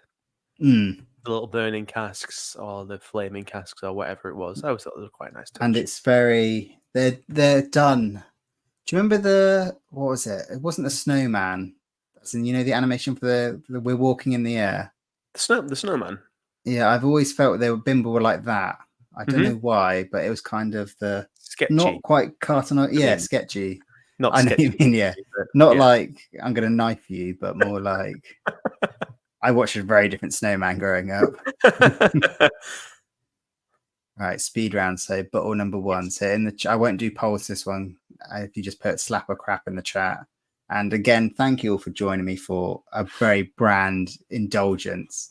I've been putting off doing branding videos for so long, and this is the only topic I could think of. When Roy asked me, just before I think the vPub went live on Thursday last week, if I would do it, I was like, oh, I can't think of a topic. And with the Highland Park one just coming out, and that video done really well. Every time I talk about branding, it tanks, and that's completely understandable. It's whiskey's a niche. Jeff Whiskey's a niche in a niche. Jeff Whiskey branding is so obscure. It's pretty much me, you, and my cat who watches it. Do you do you, Jeff? You do you, man. That's you carve out your own section of it all. I just don't want to. I'm all about the people. I'm representing. Man of the people. Yeah. Right. So speed round number 1. We've talked about this already. The Chivas Regal restyle with the very small word of Regal. So this is the 12. Crap. Really? You prefer the old one? Mm-hmm. Yeah. Right. Let's just hang up. I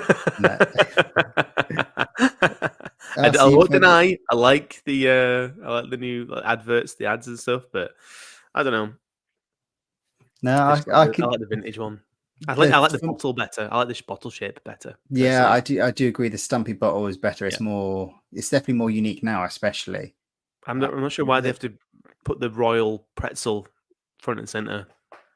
Well, that's their that's like the full emblem now. That is. Mm-hmm. They're everywhere. That marketing is. They do really cool 3D animations with it. They've done as well. So I quite like the little heart pretzel. Mm-hmm. But so you're down the crap aisle. Majority of people are crap. I think there's 1 slap. We have 3 slaps to 4 slaps to 10 craps. Good ratio, and massive thank you, Al. Very kind of you, buddy. That's going in the whiskey fund. I'll give that a little cheeky. Such weird noise. My neighbours must get so confused. Oh, that's interesting. So Black Ben says about it's got associations with Andrew Tate. I wasn't aware of he was any involvement with that. And obviously people have strong views of him. I'm not going to go down that rabbit hole. I'm personally not a fan. I think, I won't get too into it because it's quite political. People have it, but we won't. Yeah, we'll sidestep that one. What was he done for? Was it smuggling people in the end? He got done. I'm not sure. I tuned out very quickly. Yeah. But yeah. And I'm a big fan of the liquid inside for Chivas Regal, and I say I'm a slap, you're a crap. That's good. And I've got to say, everyone needs to buy the Chivas blending kit. Yes, 100%. It's brilliant. I had no idea until I watched. This is the slowest speed round, by the way. My God, I never realized there was a game, like an actual website that you could go to until Whiskey Diary did it. Unreal, so much fun, and you can get it for like next to nothing nowadays on Amazon. I picked it up. I think I've paid for it. I've bought it 4 times now. I've given away twice as gifts, and I've done it twice. And I did not know that, so I'm going to go when it drops in price. I think I last bought it 13 quid. Yeah, man. Yeah, it's brilliant. It's such a lot of fun blending. Right, so moving on to the Aberlour rebrand. Your Pro Aberlour. It's literally just cut out the middle part of the ticket and moved it down, and then done some custom. I like it. I mean, it's a similar bottle, like really chunky cork, but I like the glass. I like when they have glass detail on, man.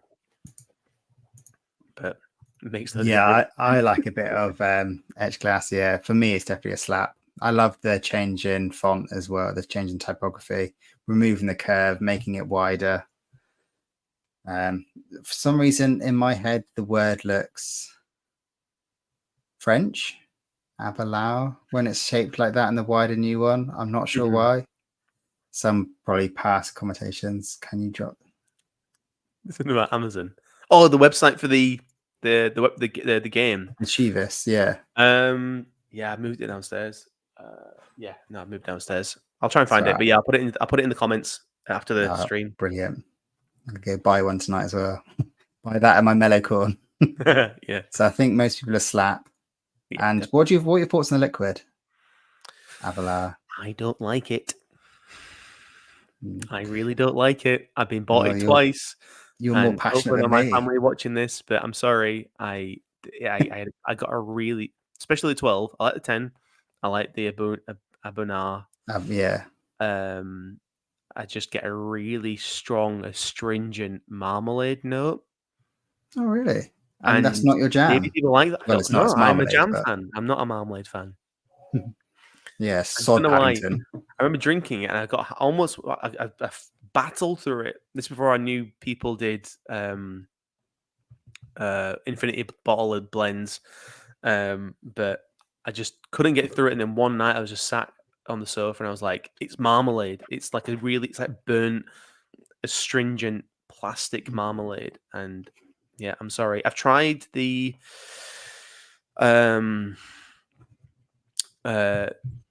friend Dan sent me a sample of the non-chill filtered version.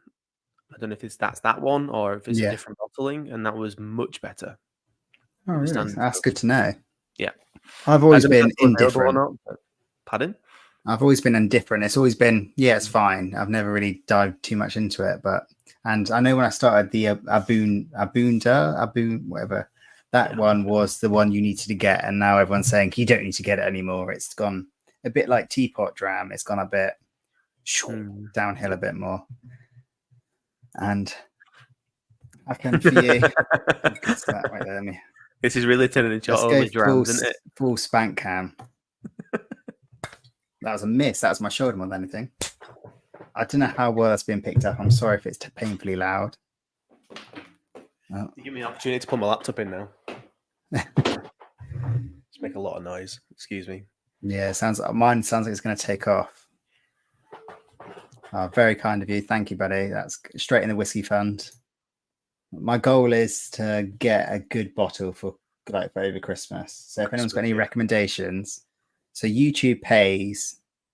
So I get, because I like being transparent. If anyone's got any YouTube questions, or if you want to start a channel, please get in touch, because I think doing this is brilliant. Mm-hmm. Rob, who's now been sat with me for 2 hours, does not think this is brilliant.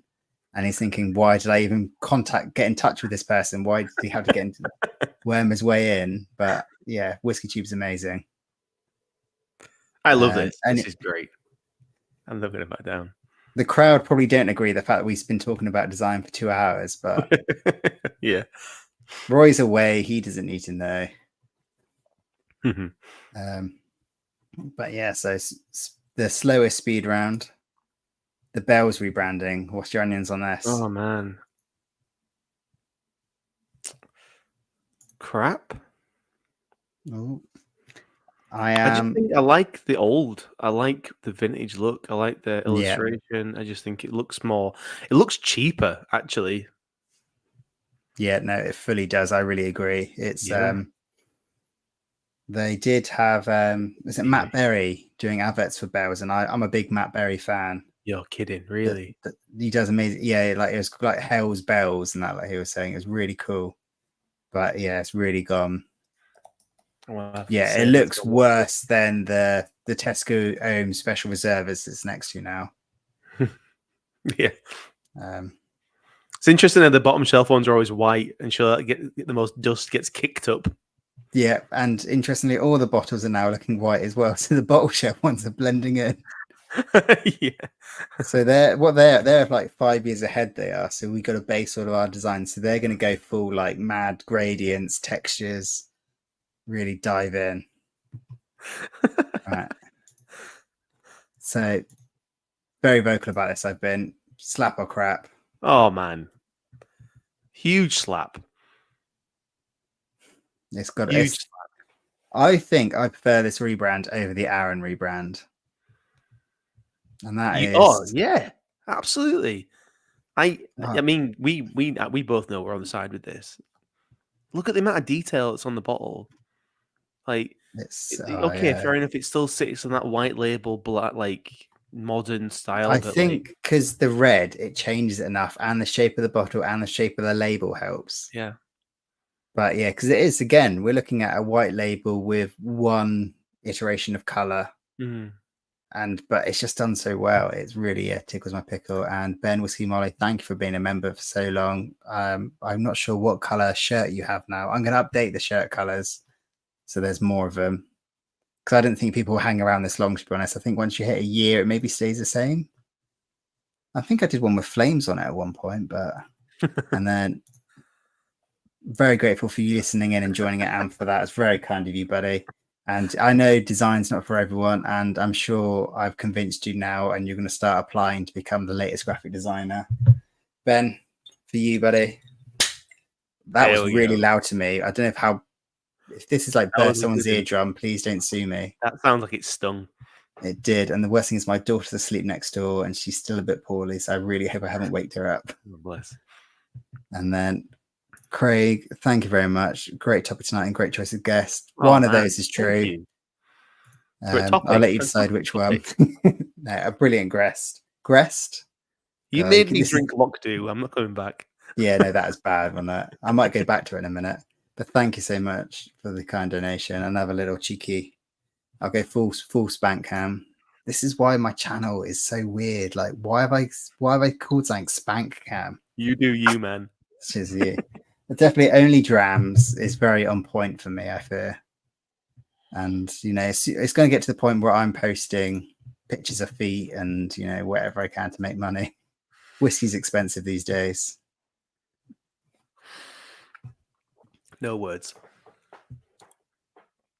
Kirkland 16. Oh yeah. How is that? I've always looked because so in the US they seem quite available in Costco. Yep.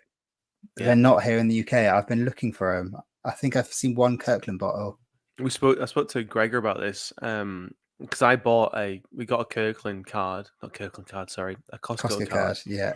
And don't get me wrong, there's some great deals, whiskey, but no Kirkland, which sucks. Yeah, no. The only deal I've seen in there is Lagavulin 16 in the nearest Costco's to us. Mm-hmm. And that's really brought a big smile. That old bottle looks like it's spilled.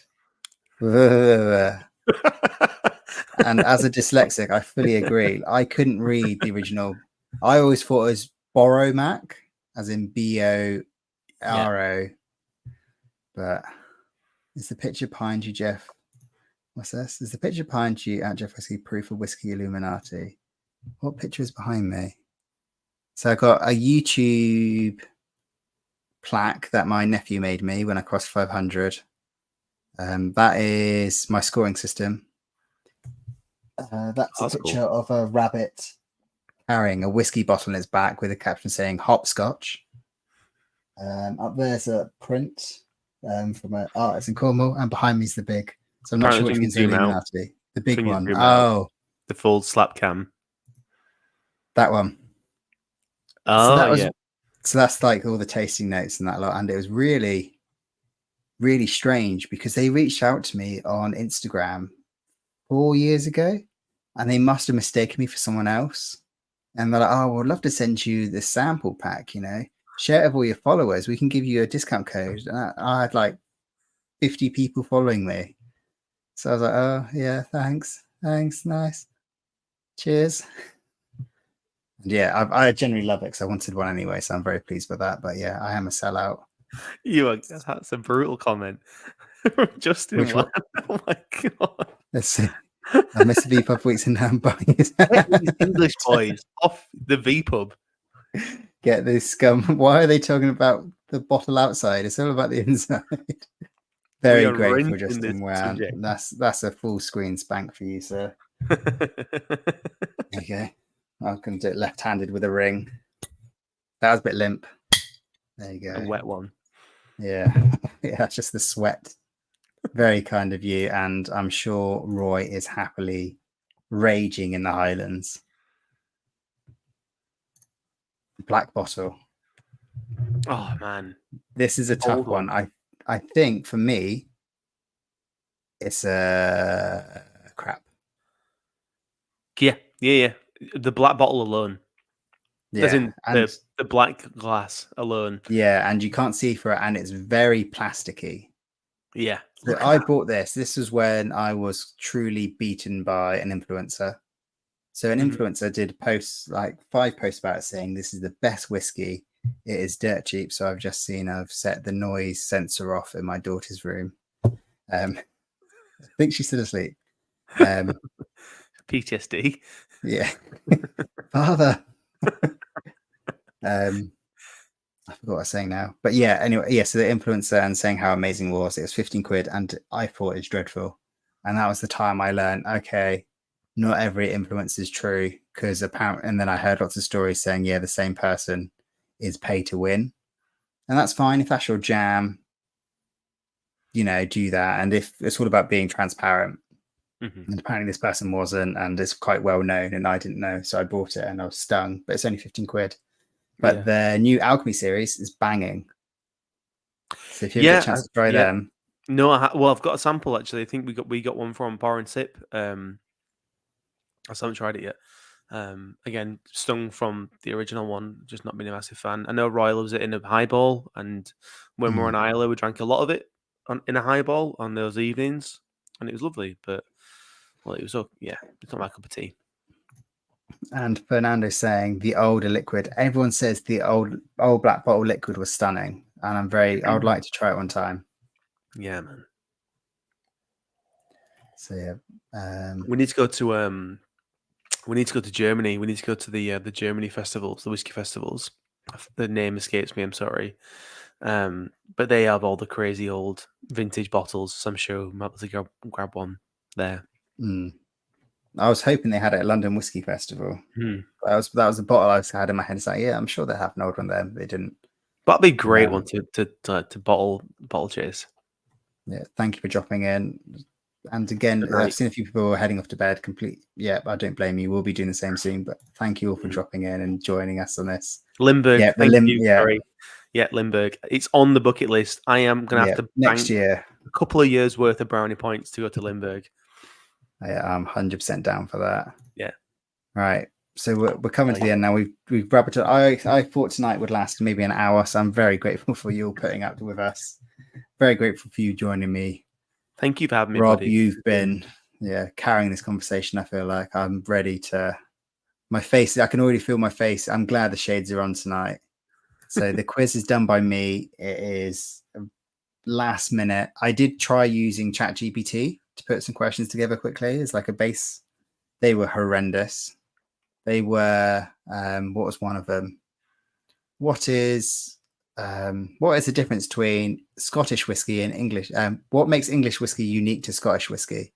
And the answer it gave was it is produced outside of Scotland. That was the only difference. God. And I was like, okay, yeah, that's great.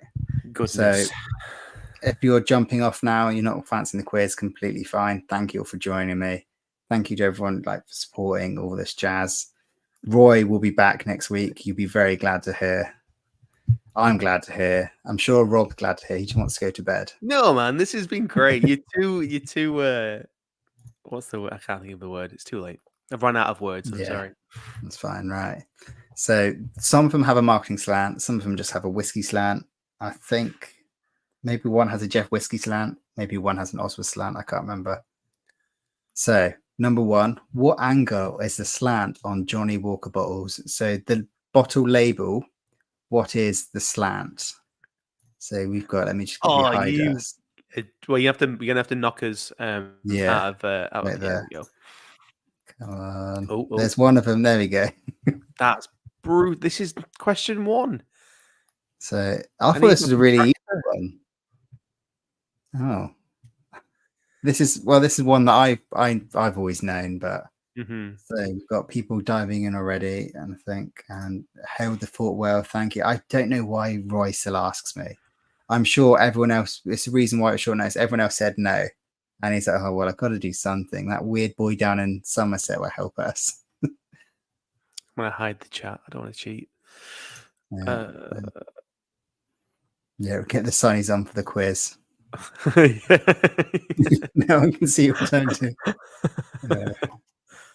Most people have got this right. I'm torn. No pressure. I'm torn between B and C. I think B, just because it's a weirder number. But there we go. Yeah, well, that's good deduction. So are you going to settle that in? Sorry, yeah, I'm trying They to find are the work notes. they are degrees, not percentages. Yeah, that's a good Yeah. a good question. Yeah, it is B. Oh, wicked. 24. Only because 24 is my lucky number. Maybe that's why I remember it. So yeah, 24 degrees slant. So most people got that right. Well, mine lucky Starting number's off 10, and strong. I never get 10 out of 10 in these quizzes, so. I've never had 24 out of 10 either, so we're in the same boat. All right, the next one. So what brand doesn't include birds in their like overall marketing, design, branding, all that jazz? Which one doesn't include birds? So we've got Kingsbarn, Filey Bay, Cotswolds, and Speyburn. I think this is another easy one. Yeah. Deduction. Yeah. Are you set on yours already? Oh, wait, no. Oh, no. I liked how you did the glance to the side, like you thought you had the bottles over there. I know, I don't have any of these, actually. I did cheat on this one. I just looked behind me as I wrote this question. All right, so I know what you have, though. But I think you have all of these. I do. Not to help. not to brag. You know what? I'm not scribbling in my sketchbook. I'm gonna just commit to what I've put down so everyone can just see. Right, for D. Is it back to D, Speyburn? No, you're good. I think the vast majority of the crowd have gone for D. Oh, really? Yeah, Speyburn. So Speyburn's got the fish. It is the fish. I second guessed myself. I wasn't sure if it was or not. Oh, amazing. Okay. I did have the bottle next to me, but I don't know where I put it. I had it ready to show, but I've misplaced it. This room's an absolute tip. So we've got already Ben coming in with a 2 out of 2. Frank on a 1 out of 2. You're halfway there. Come on, boys. And the next one. Which Scotch whisky distillery is considered the oldest licensed distillery? So which Scotch whisky distillery is considered the oldest licensed distillery? Don't make his guess. Sorry, I've got to click on it. And also, I want to apologize. The alignment in the questions go really off for some reason, and I was just too late to change it. It was so. You've got Glenfiddich. You were the only person who noticed. Oh, it gets worse. Trust me. So you got Glenfiddich, Glenlivet, Glen Turret, Glengoyne. Which one's considered the oldest licensed distillery?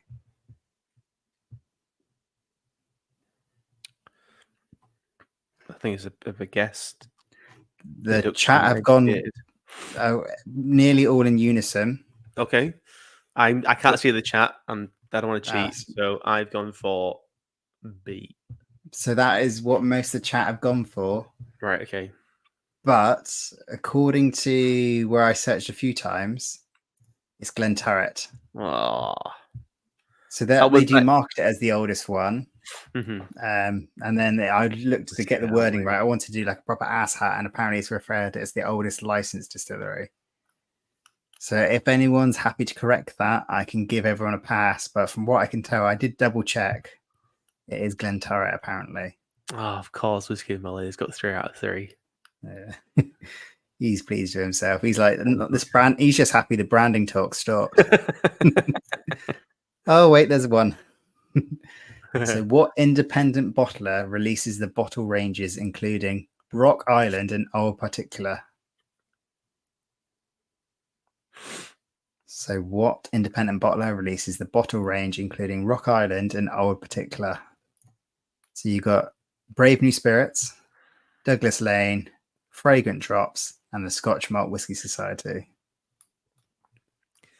Locked in. So, yeah, I felt like this again was never. I did mention it earlier as well. This one, but then again, I mentioned I think all these apart from Scotch Malt Whisky Society, which really we should have discussed. That would have been a good topic too. Yeah, I actually noticed. I think you used their bottle in the Ewas logo. Right? Am I right?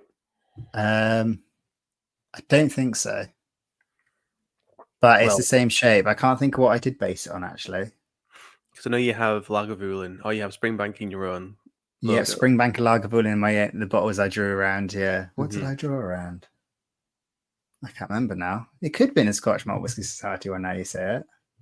I thought I had a Put it in red the quiz. label. I can't remember. Yeah, yeah, but I don't know the answer. So yeah, it's. Yeah. I didn't ask you yours. What was Sorry, yours? yeah, it was a B. It was B. Yeah, I'm Douglas not going to Lane. scribble Yeah, on the sketchbook. Don't worry. I'm not I cheating. think I think everyone got that one. That was a nice one. So we've got an English whiskey. So which English whiskey distillery is considered the oldest licensed distillery? So we've gone from Scotch to English. This is where the alignment's really gone. So you got Dartmoor Distillery, the English Distillery, St George's Distillery, and Cotswolds Distillery. And because I didn't have the emoji to hand, I've just included the word arse hat at the bottom. If that gives people a bit of a clue. So the oldest licensed distillery in England. I'm locked in. And you're locked in. Mm-hmm. So we've got some B's, some C's. So this one is a bit of an arse hat because it is both technically. St. George is the English distillery because, as someone mentioned in the chat earlier, they changed names. Just to confirm, I went for C. Yeah, I went for C because that's the original name, right? Yep, it was. Yes, it was referred to as St. George's Distillery, and then it's been rebranded as the English Distillery. So how many English distilleries, keeping on the theme, can you vote for in the best distillery category in the English Whisky Awards? So how many English distilleries can you vote for in the best distillery category in the English Whisky Awards? So this includes every English whiskey distillery that has plans to lay whiskey and is fully licensed as a distillery. So it doesn't necessarily mean they have their own whiskey yet. And some of them are yet to put liquid in a cask and they're in the building process. So wait, are you saying out of the 6 you could have voted for, you mean just what could have appeared? So how many? So in the drop-down list for English whiskey distillery, we can select up to 3. In the English Whiskey Award. Oh my god! Wow. Yeah. So how many are in that drop-down? And that's question 6. This is. You need to reorder these questions, man. Yeah. Don't worry. There's a lot easier one I think coming up in a minute. This is cruel. Oh so wow. We've got A 55, B 59, C 63, and D 69. Well, I'm not going for D because I'm not slipping into this low bar, low brow. I didn't even think of that. Low brow. That's all you. That is. I did not. So we got consistent in the. Oh no, not fully consistent. Mixing it up. I'm gonna. If you're not sure, people go with the crowd. Rob's... No, I'm not cheating. Yeah, I'm gonna lock in. You locked in? Yep, I'm gone. I think the crowd are all going for. Reveal yourself. C. You've gone for C63. It is 55. Oh, damn. So that is based on the data released on last St. George's Day. So there may be a few more, but they're not included in the English Whisky Award category. I haven't got a pass mark yet. Oh, there's still time. So which of these is not a release from Turntable Spirits yet? So what is not a release yet from Turntable Spirits? And you have A, All My Life, B, Kind of Magic, C, Smoking Riff, and D, Paradise Funk. So which one is not a release yet from Turntable Spirits? I'm locked in. You're locked in? I've got to say, that would be a fantastic addition. I was quite proud of it when I added it in. And but I don't know if that's the full title of the song, not to give anything away. We've got B's, a C, and A, so a good mix. I shall reveal myself quickly to you because it is getting late. Yeah, Kind of Magic. Have you gone for C? Yeah. I knew you had from the. Is the title? It's a Kind of Magic. I'm not sure. I think it's a Kind of Magic. Yeah. So we've gone for Queen. So yeah, All My Life is the latest release, which is the Foo Fighters song. Smoking Riff and Paradise Funk were both from the first releases. And they've just dropped a Dingle. I don't know if it's out yet. A collaboration with Dingle. There you go. Question 8. What is Jeff's favourite animal? I told you I was scraping the barrel. So you've got A. There we go. Geese. B. Penguins. C. Dingoes. D. Cats. No, I don't see any asshats. So no, there's out of these, there's one. There's like a favourite out of all of these. Well, I was going to say rabbit. The whiskey carrying rabbit that you mentioned before, but the hopscotch poster, yeah. Hopscotch, yeah. I can see a few emojis being used.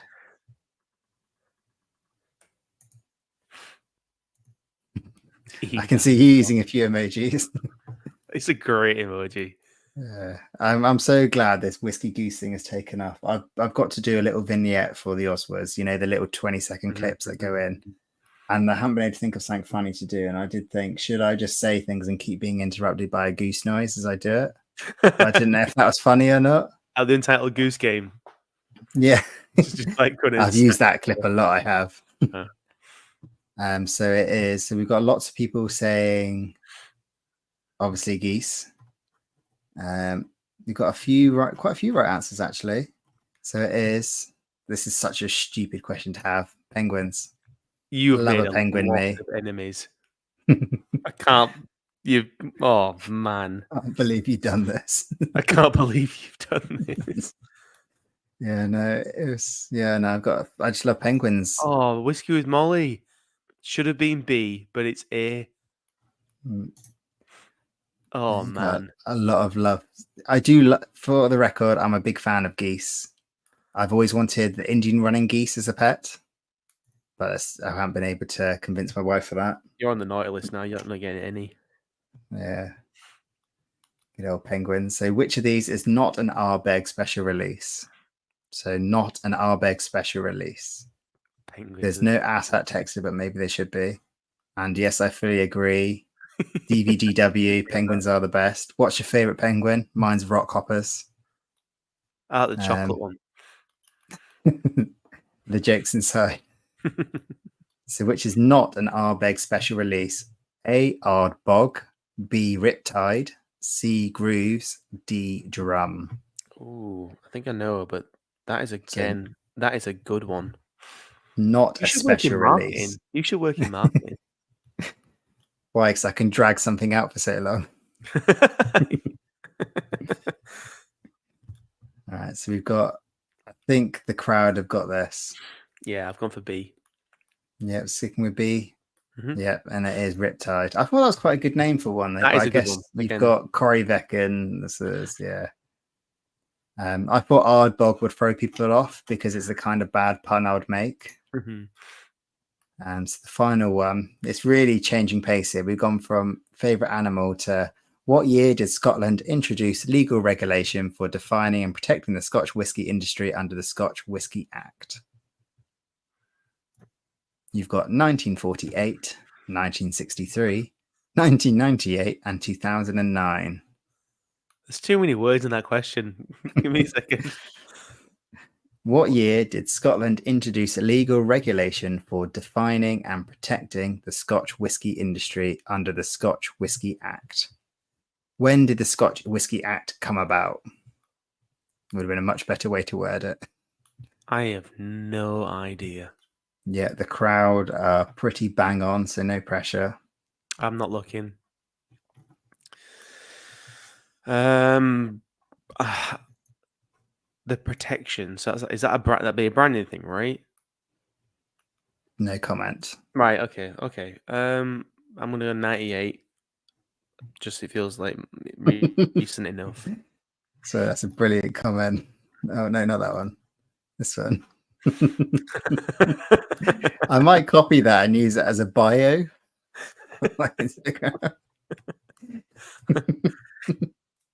You should have that as your little bio for the Oswars. Yeah. Thing is, I think it's too kind. It is. I do think I might create a penguin emoji now, though. Oh, please. So I think everyone's got this right. I went for C. No pressure. What have you gone for? C. C. I'm afraid to say It's 2009. Really? It's really recent. Yeah. I thought it might have happened earlier, but So I cool. think, yeah, that was the last slide with a little thank you to my Bottle Slap members. Right, let's close this from the stage. 6 out of 10. 6 out of I'm 10. pretty happy with that. I got You over the top surpassed. mark. Yeah. I didn't And- cheat, no scribbling. Yeah, I was gonna say, and that penguin question pretty much is a duff, isn't it? That was Whiskey and Molly's proud. Another 7 out of 10 by Whiskey Slayer. Sean, 8 out of 10. Is there any 10s out of 10? You got DVGW, 9 out of 10. Somebody got Another that one right. The penguin one right. Yeah, so happy with the 4 out of 5 for Atlasance. Yeah, it was a new record, -3 out of 10. No, that's I hope you all enjoyed the quiz. Rob, a massive thank you for joining me. I'm well aware it's a lot later than I envisioned this would be. Don't worry. It's been my absolute pleasure. Thank you for inviting me. It's always thank a you lot for of fun. joining me. I'm just going to need to make sure I didn't make any other notes that I've missed something out for tonight. But either way, I'm glad to have been able to get this ramble about whiskey branding off my chest. Don't want to pass whiskey with a 1 out of 10. But I just got here. Still counts. Sticking 7. Yeah, so I'll drop you into the background. Feel free to hang around and we can have a brief debrief if you're not asleep. I'm going to make you finish off that lock do for that penguin question. Yeah, I'm going to have one last dram of that. That's horrific, though.